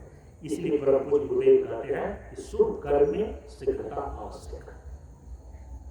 लेकिन ये शुभ कर्म परिस्थिति का निर्माण करेगा, सुंदर परिस्थिति, शोभन परिस्थिति का निर्माण करेगा। और अभी मैंने आपको बता दिया कि परिस्थिति से बाहर आप नहीं हो सकते। परिस्थिति में आपके जीवन का अंतिम समाधान नहीं है, ठीक है। यदि मर्त्य लोक के मनुष्य की अपेक्षा स्वर्ग लोक के देवता अमर है, क्या आत्यांतिक उसकी अमरता है? इंद्र को भी इंद्र पद छोड़ना पड़ता है। श्री दुर्गा सप्तशती के अंदर ही जाकर के पढ़िए, श्री मध्य भागवत महापुराण के अंदर पढ़िए, 3 बार दैत्यों ने देवराज इंद्र से उनका स्वर्ग का साम्राज्य छीन लिया। तो जीवन का अंतिम समाधान वहां कहां है? इसलिए भगवान श्री राम ने कहा कि हे अयोध्यावासी, स्वर्ग स्वर्ग अंत दुखदायी। स्वर्ग नित्य नहीं है, अनित्य है, अंतो गत्वा वो दुखदायी है। इसलिए जीवन का अंतिम समाधान स्वर्ग में भी नहीं है। हमारे महापुरुष कहते हैं, इसलिए शुभ कर्म के द्वारा तुम जहां जीवन जी रहे हो, जीवन जीने लायक केवल परिस्थिति का निर्माण करो। सुखद परिस्थिति बनाओ। यदि तुम्हारे जीवन में दुखद और प्रतिकूल परिस्थिति है, तुम्हारे शुभ कर्मों के द्वारा वो बदल सकती है, और ऐसा करके तुम देखो। लेकिन इसका मतलब ये नहीं है कि शुभ कर्म की बहुलता से स्वर्ग पहुंचने का जीवन लक्ष्य बना लेना, ये तुम्हारे जीवन का अंतिम पुरुषार्थ नहीं है। अब आगे क्या करना है? तीसरे नंबर पर कि फर्ज समझकर कार्य करना आवश्यक है। इसीलिए चूंकि दुखद परिस्थिति में हमेशा जिया नहीं जा सकता, शुभ कर्मों के द्वारा हम दुखद परिस्थिति को सुंदर परिस्थिति में केवल बदल लें, जीने लायक बना लें। लेकिन स्वर्ग इत्यादि पाना अब वैसे ही केवल शुभ कर्मों के अनुष्ठान में ही अपने जीवन को पूरा का पूरा खपा देना, ये विवेकपूर्ण स्थिति नहीं है। तब फर्ज समझकर कार्य करना आवश्यक है कर्तव्य बुद्धि से कि यदि दुखद परिस्थिति आई है, हमारे साथ बच्चे हैं, हमारे साथ परिवार है, उसको हम दाने दाने के लिए तरसने नहीं दे सकते हैं। शुभ कर्म के द्वारा हम उसका भरण पोषण करेंगे, शोभन परिस्थिति का निर्माण करेंगे, सुखद परिस्थिति का निर्माण करेंगे, फर्ज समझकर, अपना कर्तव्य समझकर। क्योंकि जीवन का लक्ष्य तो मोक्ष है। जीवन का तो लक्ष्य है कि कर्म का उपयोग करके कर्म बंधन से छूट जाना। और क्या शुभ कर्म को यदि आप करते करते स्वर्ग पहुंच जाए, तो क्या देवता लोग कर्म के बंधन में नहीं है? शुभ कर्म के बंधन में है। देवता लोग भी मुक्त नहीं है। देवता लोग भी सोने की जंजीर से बंधे हुए हैं, दिव्य भोग से बंधे हुए हैं, और आपके जीवन का लक्ष्य है मोक्ष। इसीलिए फर्ज समझकर कार्य करना आवश्यक है। फर्ज समझ करके कार्य करना जब आप आरंभ करेंगे, शास्त्र की आज्ञा के अनुसार से भगवत यज्ञार्थ कर्म स्वकर्तव्य की भावना से अपना कर्म करेंगे, तो धीरे धीरे आपके अंदर क्या क्षमता आएगी? नैष्कर्म सिद्धि। कर्म तो होगा, लेकिन कर्म का बंधन शिथिल पड़ता जाएगा। इसलिए परम पूज्य गुरुदेव ने कहा कि धीरज ही निष्काम है, संतोषम आधार। बहुत बड़ा धैर्य चाहिए कि हम अपने जीवन में शुभ कर्म का अनुष्ठान करके, इतना सुंदर परिस्थिति का निर्माण करके, अपने जीवन में जीवन का परम पुरुषार्थ जो मोक्ष है, वो हमारे दृष्टि पथ से ओझल न हो, हम कहीं भटक न जाए। तो धैर्य तो आपको रखना पड़ेगा। जो आपका लक्ष्य है, वो लक्ष्य की पूर्ति केवल शुभ कर्मों के अनुष्ठान से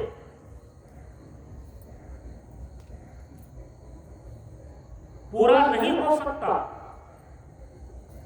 शुभ कर्म केवल सुंदर परिस्थिति ला सकती है, जीवन का आत्मांतिक समाधान नहीं दे सकता। जीवन के आत्मांतिक समाधान का अर्थ क्या होता है? कई बार बता चुका हूं। जब मृत्यु पीछा छोड़ दे तो समझना कि जीवन का समाधान हो गया।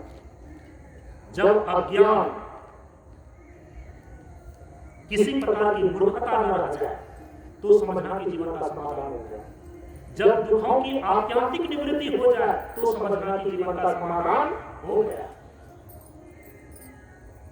केवल कर्म से सुंदर और सौभाग्य परिस्थिति बना करके आप ये तीनों चीज प्राप्त नहीं कर सकते। मृत्यु का भय नहीं जा सकता, क्योंकि देवराज इंद्र को भी मरना पड़ता है, उनकी भी मृत्यु होती है एक दिन। आध्यात्मिक अमरता तो सब स्वरूप आत्मा के बोध से ही होता है। मृत्यु पर विजय तो अमर आत्मा में स्थिर होकर के ही होता है, दूसरा और कोई विकल्प नहीं है। मूर्खता का भय, चाहे बड़ा से बड़ा विद्वान हो, बहुत सारी चीजें जो आप जानते हैं, बहुत ऐसी सारी चीजें हैं कि जो दूसरा आदमी नहीं जानता है। आप अल्पज्ञ, दूसरा विशेषज्ञ हो सकता है, लेकिन ईश्वर सर्वज्ञ होते हैं। देवता से ईश्वर का स्थान ऊंचा है, देवता सर्वज्ञ नहीं होते, इसलिए उनको भी मूर्खता का भय तो है, अज्ञान का बंधन तो लगा हुआ है। इसीलिए आपके जीवन का समाधान तभी होता है जब आप मूर्खता की चपेट से बाहर हो जाते हैं, और वो एकमात्र होगा स्वरूप विज्ञान से। जब दुखों की आत्यांतिक निवृत्ति हो जाए तब जीवन का समाधान माना जाता है।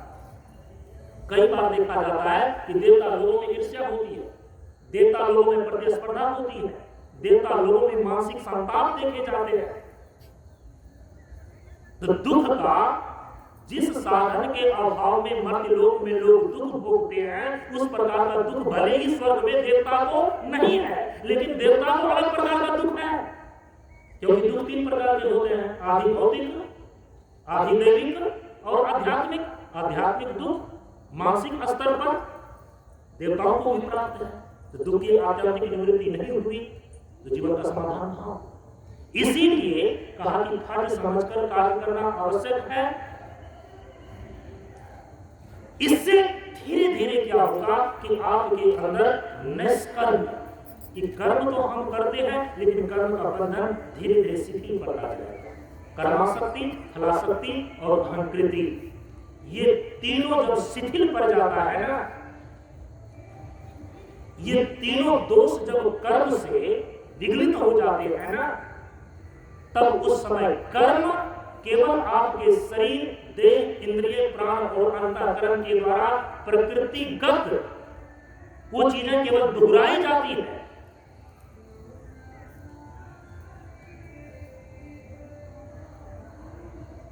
फिर वहां पर कर्म को आप किस रूप से देखते हैं? केवल साक्षी रूप से। फिर वहां पर देह, इंद्रिय, प्राण और अंतःकरण के द्वारा जो क्रियाएं हो रही है ना, आप उनके दृष्टा मात्र बन जाते हैं, उनके कर्ता नहीं होते।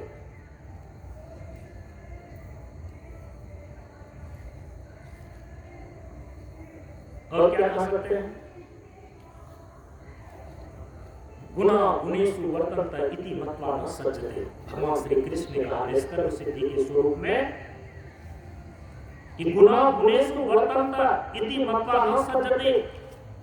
गुण गुण में बरत रहे हैं, इंद्रियां भी गुण से निर्मित है, और इंद्रियों के द्वारा जो विषयों का व्यापार किया जा रहा है वे विषय भी गुणगत ही है।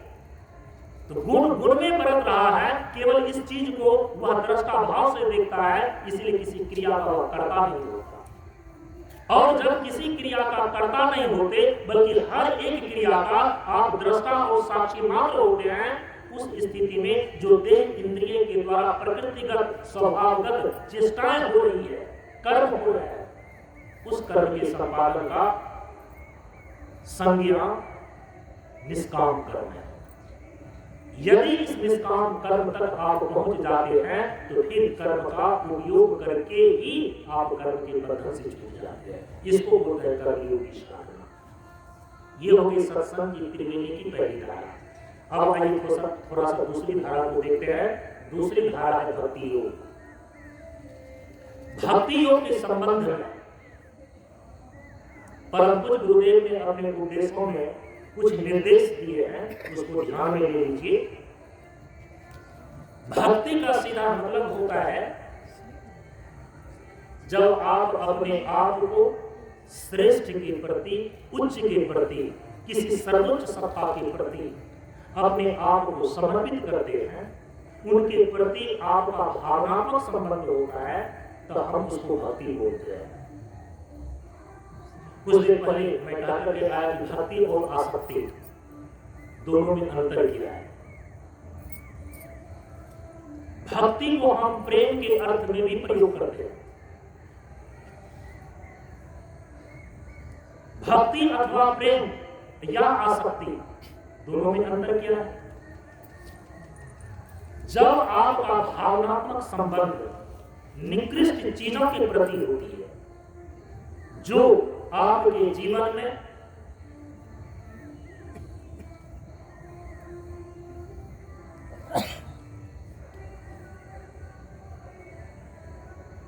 मृत्यु का भय,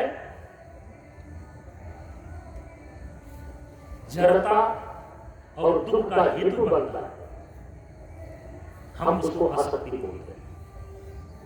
दोनों में ही भाव का ही खेल है।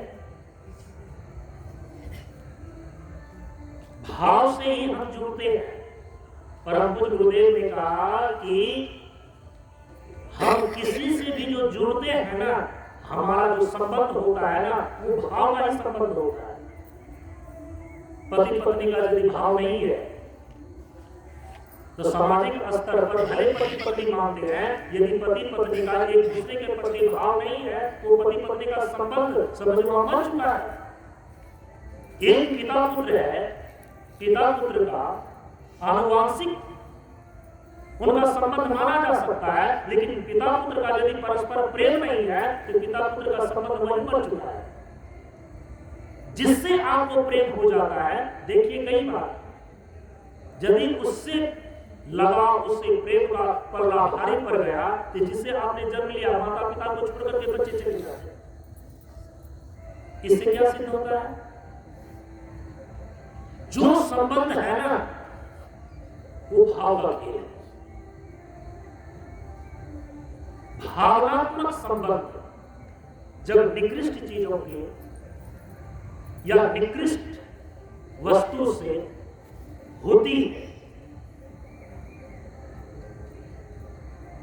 जो मृत्यु, जड़ता और दुख का हेतु बनता है, तब हम उसको आसक्ति बोलते हैं। भक्ति ठीक इसका उल्टा है। जब हमारा भावनात्मक संबंध श्रेष्ठ चीजों के प्रति होती है, उच्च चीजों के प्रति होती है, सर्वोच्च सत्ता के प्रति होती है, जो निर्भय जीवन, ज्ञान और आनंद का हेतु बनता है, तब ऐसे संबंध को हम भक्ति अथवा प्रेम बोलते हैं। आसक्ति में भी लगाव है, प्रेम और भक्ति में भी लगाव है, लेकिन दोनों का परिणाम दो है।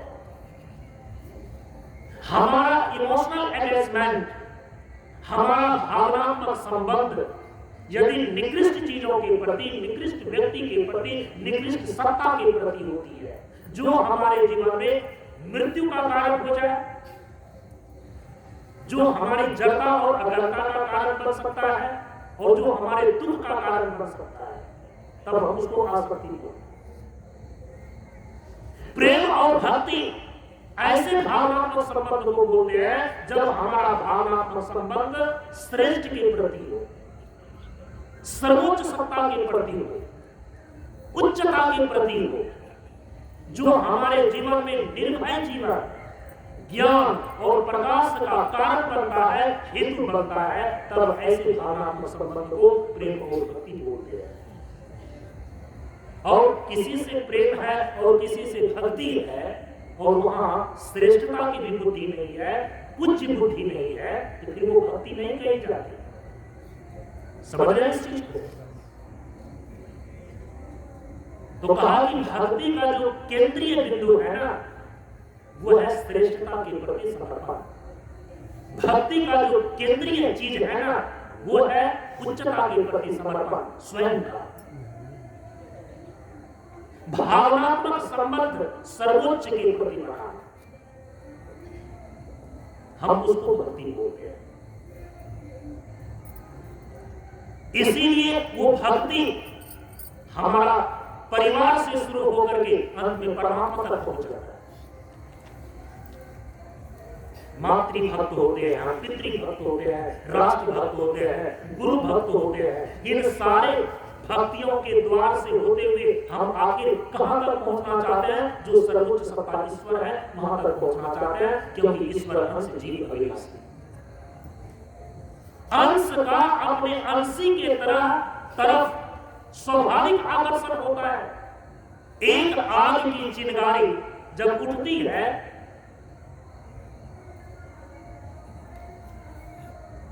कुछ दूर ऊपर जाकर के फिर आग में ही गिर जाती है। दीपक की लौ जब जलती है तो वो हमेशा ऊपर की ओर उठती है, क्योंकि अग्नि का जो पूर्ण स्वरूप सूर्य है वो ऊपर है। जल का एक बूंद अंश के रूप में है, लेकिन उसका स्वाभाविक आकर्षण समुद्र की ओर होता है, क्योंकि समुद्र जल के बिंदु का पूर्ण स्वरूप है। समझ रहे हैं इस चीज को? उसी प्रकार से यह जीवात्मा जो परमात्मा का सनातन अंश है, तो अपने अंशी परमात्मा की ओर इस अंश जीवात्मा का आकर्षण होना स्वाभाविक है। हाँ, कई बार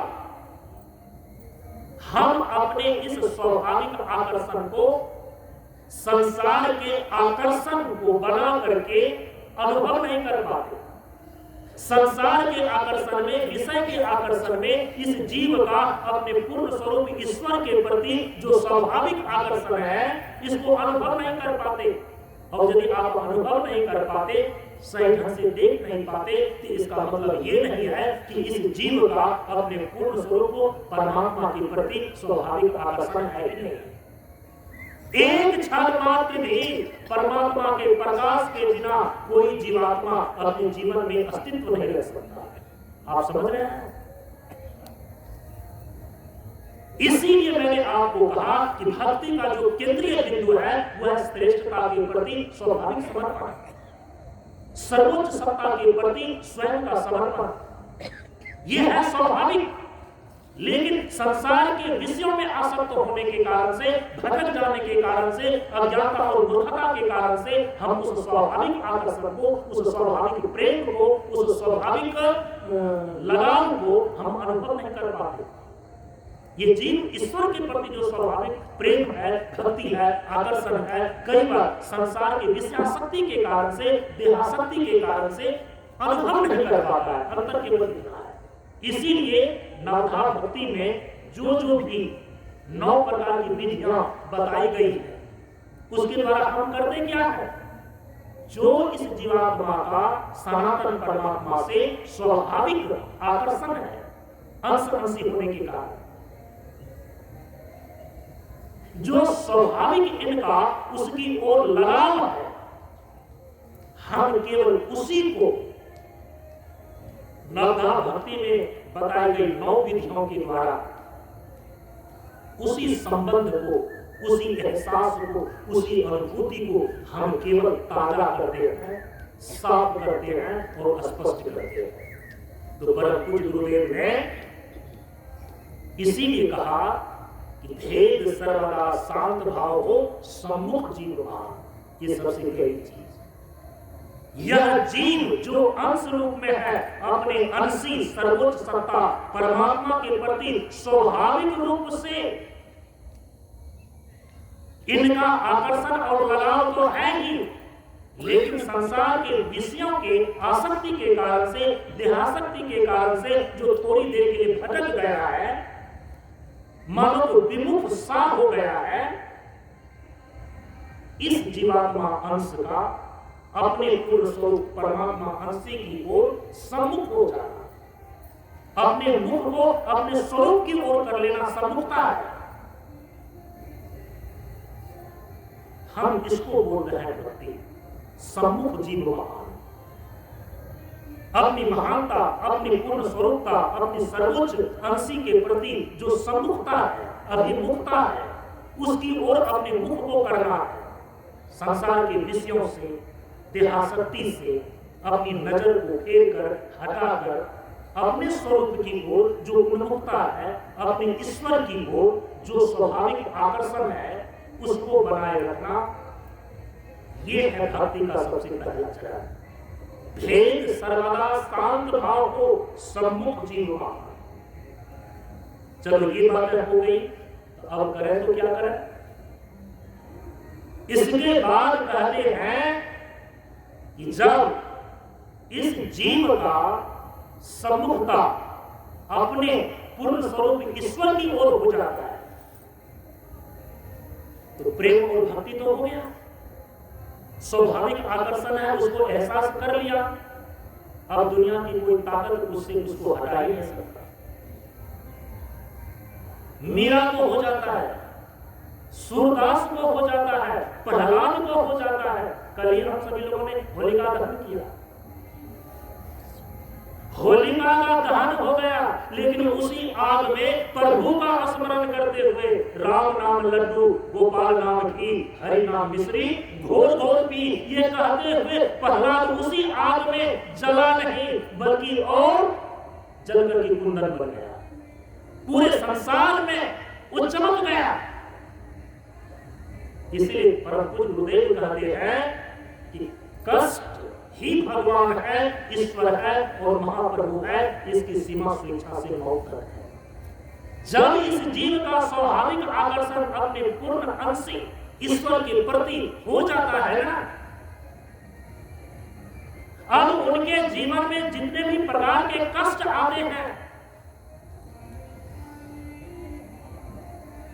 उस कष्ट को वो स्वेच्छा से सहन करता है।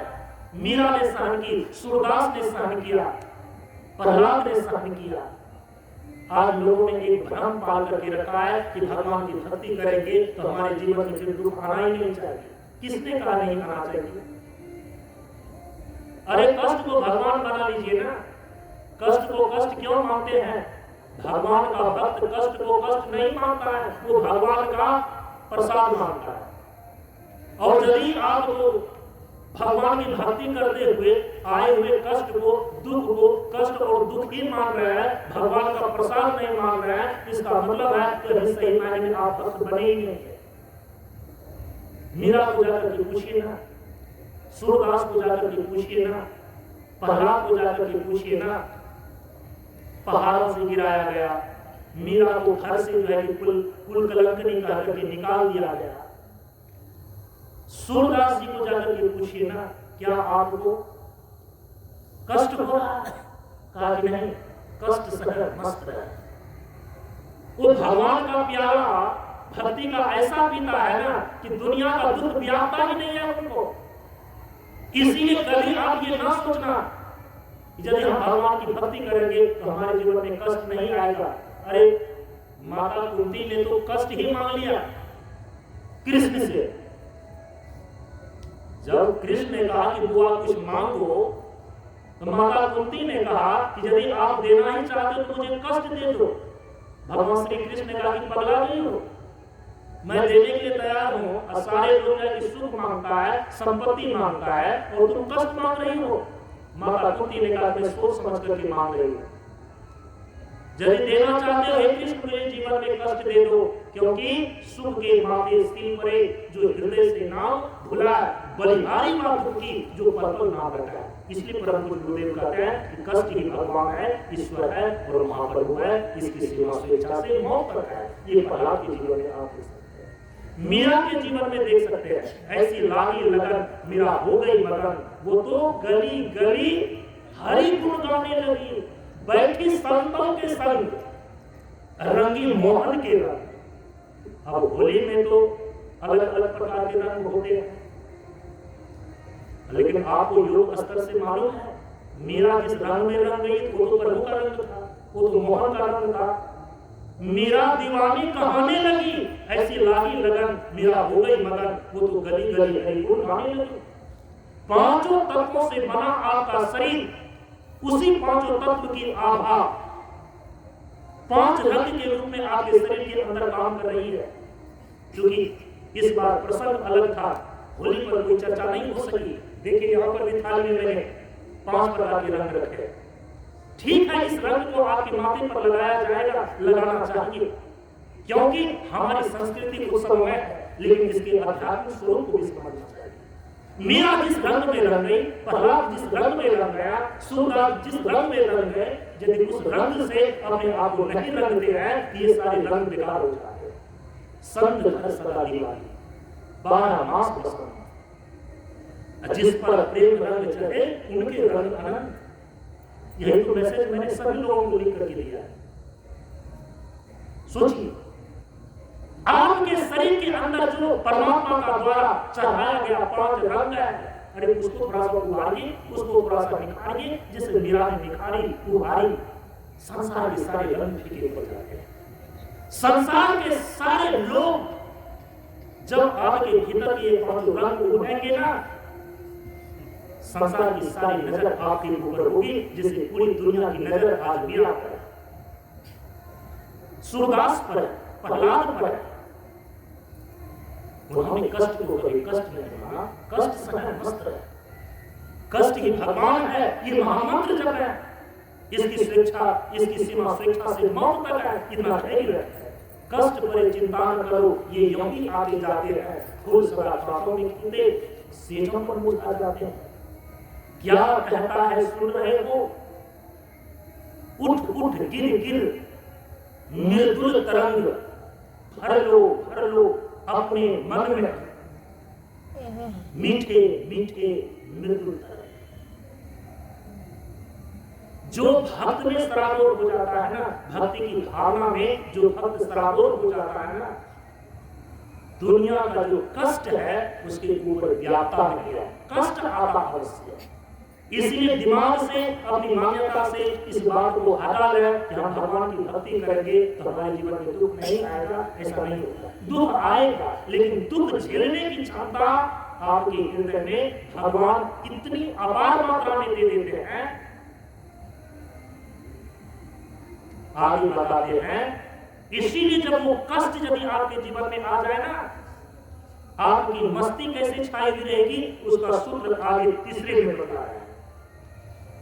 अटल भाव के शांत राह में सत्यम शिवम समान। जैसे प्रहलाद अटल रहा अपनी भक्ति भावना, मीरा अटल रही अपने कृष्ण की भक्ति में, सूरदास बाल रूप कृष्ण की भक्ति में अटल रहे।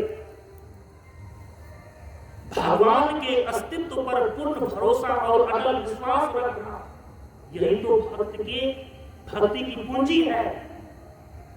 यदि ये अटल भाव आपका थोड़ा सा भी डगमगा गया ना, फिर कष्ट तो आपको पछाड़ ही देगी, दुखद परिस्थिति आपको मार ही देगी, भक्ति को फीका कर देगी। लेकिन यदि ईश्वर के अस्तित्व पर आपका पूर्ण विश्वास है और उनके वे करुणा है, वे दया है, दयालु है, वे भक्त का हर दृष्टि से सुरक्षा करते हैं, यदि ये आपका अटल विश्वास है, तो फिर वो कष्ट आपको कष्ट देने में समर्थ नहीं हो पाएगा। अटल भाव के शांत राह में सत्यम शिवम समान।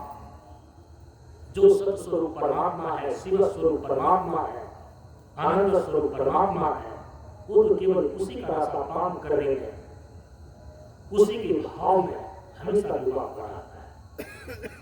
विश्वास और अटल श्रद्धा, यही भक्ति की दो धुरी है।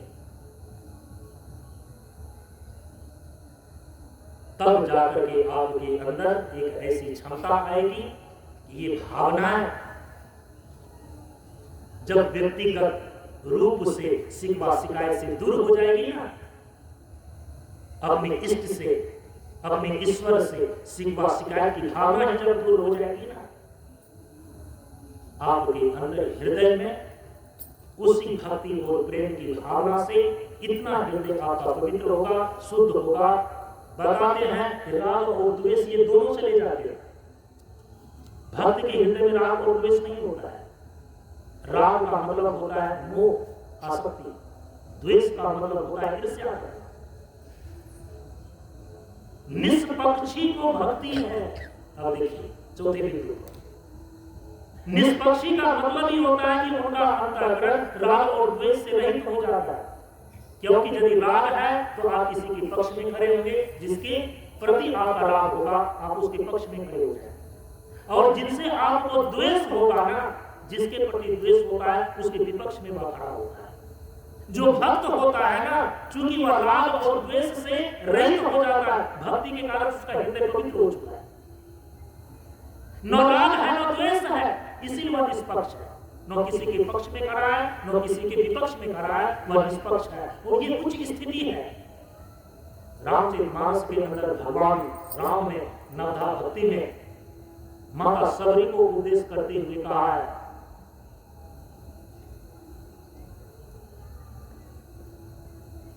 प्रथम भक्ति संतन कर संगा, दूसरी रतिमम कथा प्रसंगा, गुरु पद पंकज सेवा, तीसरी भक्ति अमान, चौथी भक्ति मम गुण गणाऊ करे कपट तजिका, मंत्र जाप मम दृढ़ विश्वासा, पंचम भजन सो वेद प्रकाशा, छठ दम शील विरति बहु कर्म, निरत निरंतर सज्जन धर्म, सातम सब मोहि मैं जग देखा, मोते संत अधिक लेखा,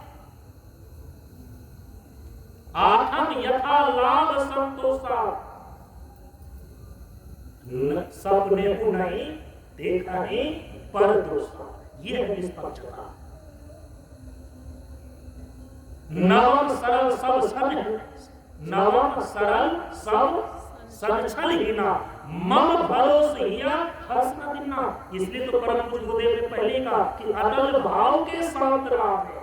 जब ये स्थिति आ जाएगी, पूर्ण भरोसा, अटल विश्वास, तब उसके अंदर एक ऐसी निश्चिंतता आ जाती है, उस भक्त को न किसी के प्रति राग है, न किसी के प्रति द्वेष है, निष्पक्ष है।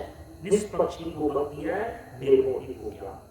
इस प्रकार से जब आप अपना जीवन व्यतीत करते हुए जाएंगे ना, तो यही भक्ति आपका ज्ञान का रास्ता, जो ज्ञान स्वरूप परमात्मा है, उसका दर्शन आपके हृदय मंदिर में ही होने लगता है। इसी को हम शुद्ध रूप में कहा परम पूज्य गुरुदेव ने कि जो चूंकि गुप्त रहना ईश्वर गुप्त है, वे आपके हृदय के अंदर है, तो क्या बाहर नहीं है? बाहर भी है, लेकिन भगवान का प्रकटीकरण, भगवान का दर्शन जब भी होता है तो भक्त के हृदय में पहले होता है, और उसी का प्रक्षेपण, उसी का प्रतिबिंबन कई बार जब बाहर होता है तो हम कहते हैं कि सगुण साकार रूप में भी दर्शन हो गया। सुतीक्ष्ण जी का आप जाकर के प्रसंग पढ़िए। सुतीक्ष्ण जी को भगवान का दर्शन पहले कहाँ होता है? हृदय में होता है। फिर इसके बाद सगुण साकार के रूप में बाहर होता है, और बाहर सगुण साकार के रूप में जब हुआ तो गए भगवान का स्वागत करने के लिए, तो रास्ते में नाचने लगे। तो भगवान ने सोचा कि ये क्या हो गया, मेरा स्वागत सत्कार लगता है नहीं कर पाएगा, क्योंकि ये कभी दौड़ करके मेरे तरफ आता है, कभी दौड़ करके अपने आश्रम की ओर जाता है। ये जो भावातिरेक की स्थिति है, इसको शांत करने के लिए बाहर का जो दर्शन है इसको बंद करना होगा, और भगवान जो है वो उसके अंदर नहीं चलेगा। हृदय में जब दर्शन दिए तो सुतीक्ष्ण जी शांत हो गए। इसीलिए मंगलाचरण में गोस्वामी तुलसीदास जी महाराज ने कहा, स्वांतस्थ ईश्वरम, जो हमारे हृदय में, हमारे अंतःकरण में ईश्वर की अभिव्यक्ति है, हम उसका दर्शन करें, उसमें अवस्थिति लाभ प्राप्त करें, और वह तो मात्र ज्ञान स्वरूप है। तो जो दूसरों को मानता वो जानता है, कैसे जो ऊपर की विधि बताई गई है वैसे अंत में उसका क्या परिणाम होगा? जो ज्ञान स्वरूप परमात्मा है उसी में आपकी अवस्थिति हो जाएगी। तो भक्ति के रास्ते से आप चले, और जो ज्ञान स्वरूप परमात्मा है उससे आप एकीभूत हो गए। वो अपने को भी मानता हो जाता है। ज्ञान स्वरूप होकर के जब वह शेष रह गया तो भगवान श्री कृष्ण ने कहा कि ऐसे भक्त ही हमारे ज्ञानी भक्त कहलाते हैं, जो मेरा ही स्वरूप माना जाता है। भक्त तो चार प्रकार के, आर्त भी है, अर्थाती भी है, जिज्ञासु भी है, लेकिन चौथा जो ज्ञानी भक्त है, हे अर्जुन, वह मेरा ही स्वरूप है, क्योंकि ज्ञान स्वरूप परमात्मा का उसके अपने अंदर ही बोध हो गया है। इसलिए अब वो ईश्वर को, परमात्मा को आत्मीय ही केवल नहीं मानता है, वो आत्मस्वरूप मानता है। और यहाँ पर भक्ति की पूर्णता हो जाती है। अंत में थोड़ा सा एक बिंदु ले लें। ये भक्ति जो सत्संग की त्रिवेणी की दूसरी धारा पूरी हुई, तीसरी धारा है ज्ञान योग। कर्म और भक्ति ये परंपरागत साधन है परमात्म सत्य को प्राप्त करने के लिए। परमात्म सत्य के रूप में जो ब्रह्म और आत्मा का अप्रोक्ष ज्ञान है, उसका कर्म और भक्ति निष्काम कर्म से चित्त शुद्धि हो जाती है। भक्ति से संसार की कामनाएं और चित्त का विक्षेप दूर हो जाता है। चूंकि जो सत्य का संग है, जो सत्य परमात्मा का साक्षात्कार है, उसमें तीन ही प्रतिबंध है, मल, विक्षेप और आवरण। आपके चित्त में, आपके अंतःकरण में तीन ही प्रतिबंध है जो सत्य अर्थात वास्तविक स्वरूप का साक्षात्कार नहीं होने देता। मल दोष की निवृत्ति कर्मयोग की साधना से हो जाती है। चित्त में जो विक्षेप दोष है वह भक्ति योग की साधना से निवृत्त हो जाती है। इस प्रकार से कर्मयोग और भक्ति योग ये दोनों जो परम सत्य, अंतिम सत्य ब्रह्म और आत्मा के अप्रोक्ष ज्ञान का परंपरागत साधन है, इस दो प्रकार के साधन को जिसने साध लिया अब वह ज्ञान योग में पहुंच सकता है। अध्यात्म ज्ञान नित्यत्व। इसके लिए ही परम पूज्य गुरुदेव ने कहा कि ज्ञानामृत जीवन है और भोजन है। जो ज्ञानी भक्त है ना, अब तो उनका रहना, सहना, उठना, बैठना सब ज्ञान और बोध में होता है। उनका ज्ञानामृत जीवन और भोजन बन जाता है। लेकिन वहां तक पहुंचने के लिए क्या करेंगे कि पाचन सांच होने से ज्ञान अभ्यास हो जाए। कर्म योग के द्वारा पहले अंतःकरण को शुद्ध करेंगे। सांच का मतलब होता है शुद्धि। अंतःकरण की शुद्धि से तब ज्ञान का अभ्यास होता है, ज्ञान का उदय होता है, क्योंकि शुद्धता ज्ञान की जननी है। फिर अंतःकरण कैसा होना चाहिए? ज्ञान हुए सुशांत हुए शांत। अंतःकरण मल दोष से रहित यदि शुद्ध हो गया कर्मयोग की साधना से, चित्त में जो दूसरा दोष है विक्षेप, जो संसार के भोग की कामना के कारण से चित्त में विक्षेप की उत्पत्ति होती है, यदि आपने भक्ति योग की साधना किया तो संसार की कामना तो वही विदा हो जाती है। अब तो परमात्मा और भगवान की भक्ति भावना की हिलोरें मारती रहती है उसके हृदय में, तो हृदय को पवित्र कर देती है, शांत कर देती है, क्योंकि संसार की कामना चली गई, परमात्मा के प्रति भक्ति की भावना ने स्थान ले लिया है। तो भक्ति योग की साधना से क्या होगा? ज्ञान हुए सुशांत हुए। जब उनका अंतःकरण विक्षेप रहित हो जाता है, विक्षेप दोष से रहित हुआ शांत अंतःकरण में, अब ज्ञान योग का जो तीसरा बिंदु है कि स्वचिंतन से ज्ञान में शीलम शीलम सोकर जिनका चित्त, जिनका अंतःकरण कर्म योग की साधना से शुद्ध हो चुका है, भक्ति योग की साधना से विक्षेप रहित हो गया है, अब केवल और केवल वही जो तीसरे प्रकार का दोष है आवरण दोष। आवरण का अर्थ है कि स्वरूप अज्ञान का आवरण। स्वरूप अज्ञान रूपी आवरण ज्ञान योग की साधना से निवृत्त होती है। और उसी के लिए यहाँ पर अब तीसरे चरण में परम पूज्य गुरुदेव बतला रहे हैं कि स्वचिंतन से ज्ञान है शीलम शीलम सोकर। तो स्वचिंतन का अर्थ क्या है? स्वरूप के अनुरूप चिंतन। ये जीव केवल जीव ही है या परमात्मा का अभिन्न अंश है? यदि परमात्मा का अभिन्न अंश है तो क्या ये अंश वैसे है जैसे कि एक मिट्टी और मिट्टी का अंश रूप ढेला ऐसा है, या महाकाश में उगा हुआ सूर्य और उस सूर्य का घड़े में रखे हुए पानी के अंदर पड़ा हुआ प्रतिबिंब? क्या ऐसा संबंध है? ज्ञान योग के माध्यम से स्वचिंतन की प्रक्रिया में इन सारी बुद्धियों को सुलझाना पड़ता है, तब जड़ चेतन की ग्रंथि जो है ना वो खुलती है। जो हमारी बुद्धि में अनात्म पदार्थों में आत्म बुद्धि बन गई है, यही जड़ चेतन की ग्रंथि है। स्वरूप के अनुरूप चिंतन का मतलब होता है कि अनात्म पदार्थों में आत्ममान्यता का परित्याग करके आत्मा के अनुरूप आत्मचिंतन का नाम स्वरूप चिंतन है। इसी को स्वचिंतन कहा गया है। और इसकी ज्ञान योग के अंदर जो वेदांत साधना है इसकी 3 पद्धति बतलाई गई है, 3 प्रक्रिया बतलाई गई है कि स्वरूप के अनुरूप चिंतन कैसे होता है, स्वचिंतन से स्वरूप का ज्ञान कैसे होता है। कहा कि श्रवण, मनन और निधिध्यासन। आत्मा वारे द्रष्टव्य, श्रोतव्य, मंतव्य, निधिध्यासितव्य। श्रोत्रिय ब्रह्मनिष्ठ सद्गुरु के सानिध्य में जब आप अंतिम सत्य, परम सत्य, इस जीव का परमात्म स्वरूप ब्रह्म और आत्मा के यथार्थ स्वरूप के विषय में जब श्रोतव्य श्रवण करते हैं, मंतव्य मनन करते हैं, निधिध्यासन करते हैं, तो इसी प्रक्रिया को एक शब्द में यहाँ पर परम पूज्य गुरुदेव का है स्वचिंतन।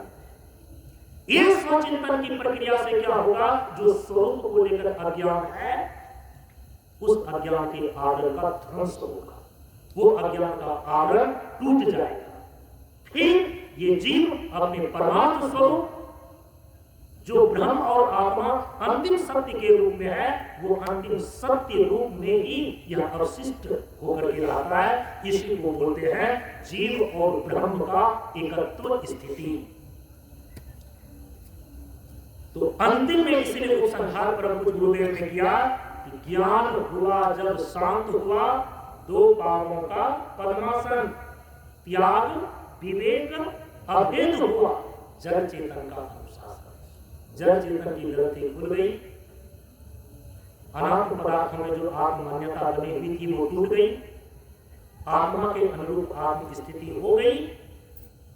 यही है पारमार्थिक धरातल पर जो अंतिम सत्य के रूप में ब्रह्म और आत्मा है, उस ब्रह्म और आत्मा में अवस्थिति लाभ प्राप्त करके संस्कृति चक्र से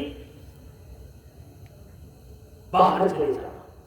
एक बार संस्कृति चक्र से यदि बाहर चला गया तो पुनर्भव की प्राप्ति नहीं होगी, पुनर्जन्म की प्राप्ति नहीं होगी। एक बार यदि पुनर्जन्म और पुनर्भव इस दोनों की प्राप्ति नहीं होगी तो फिर उसकी कभी मृत्यु नहीं हो सकती। तो सत्संग की त्रिवेणी में अमृत स्नान करने पर वह मृत्यु के पास से छूट जाता है। उसकी ये प्रक्रिया है कि व्यवहार के धरातल पर सत्संग की त्रिवेणी में जो 3 चीजें हैं, सेवा, संयम और स्वाध्याय, इसको प्रतिष्ठित करना।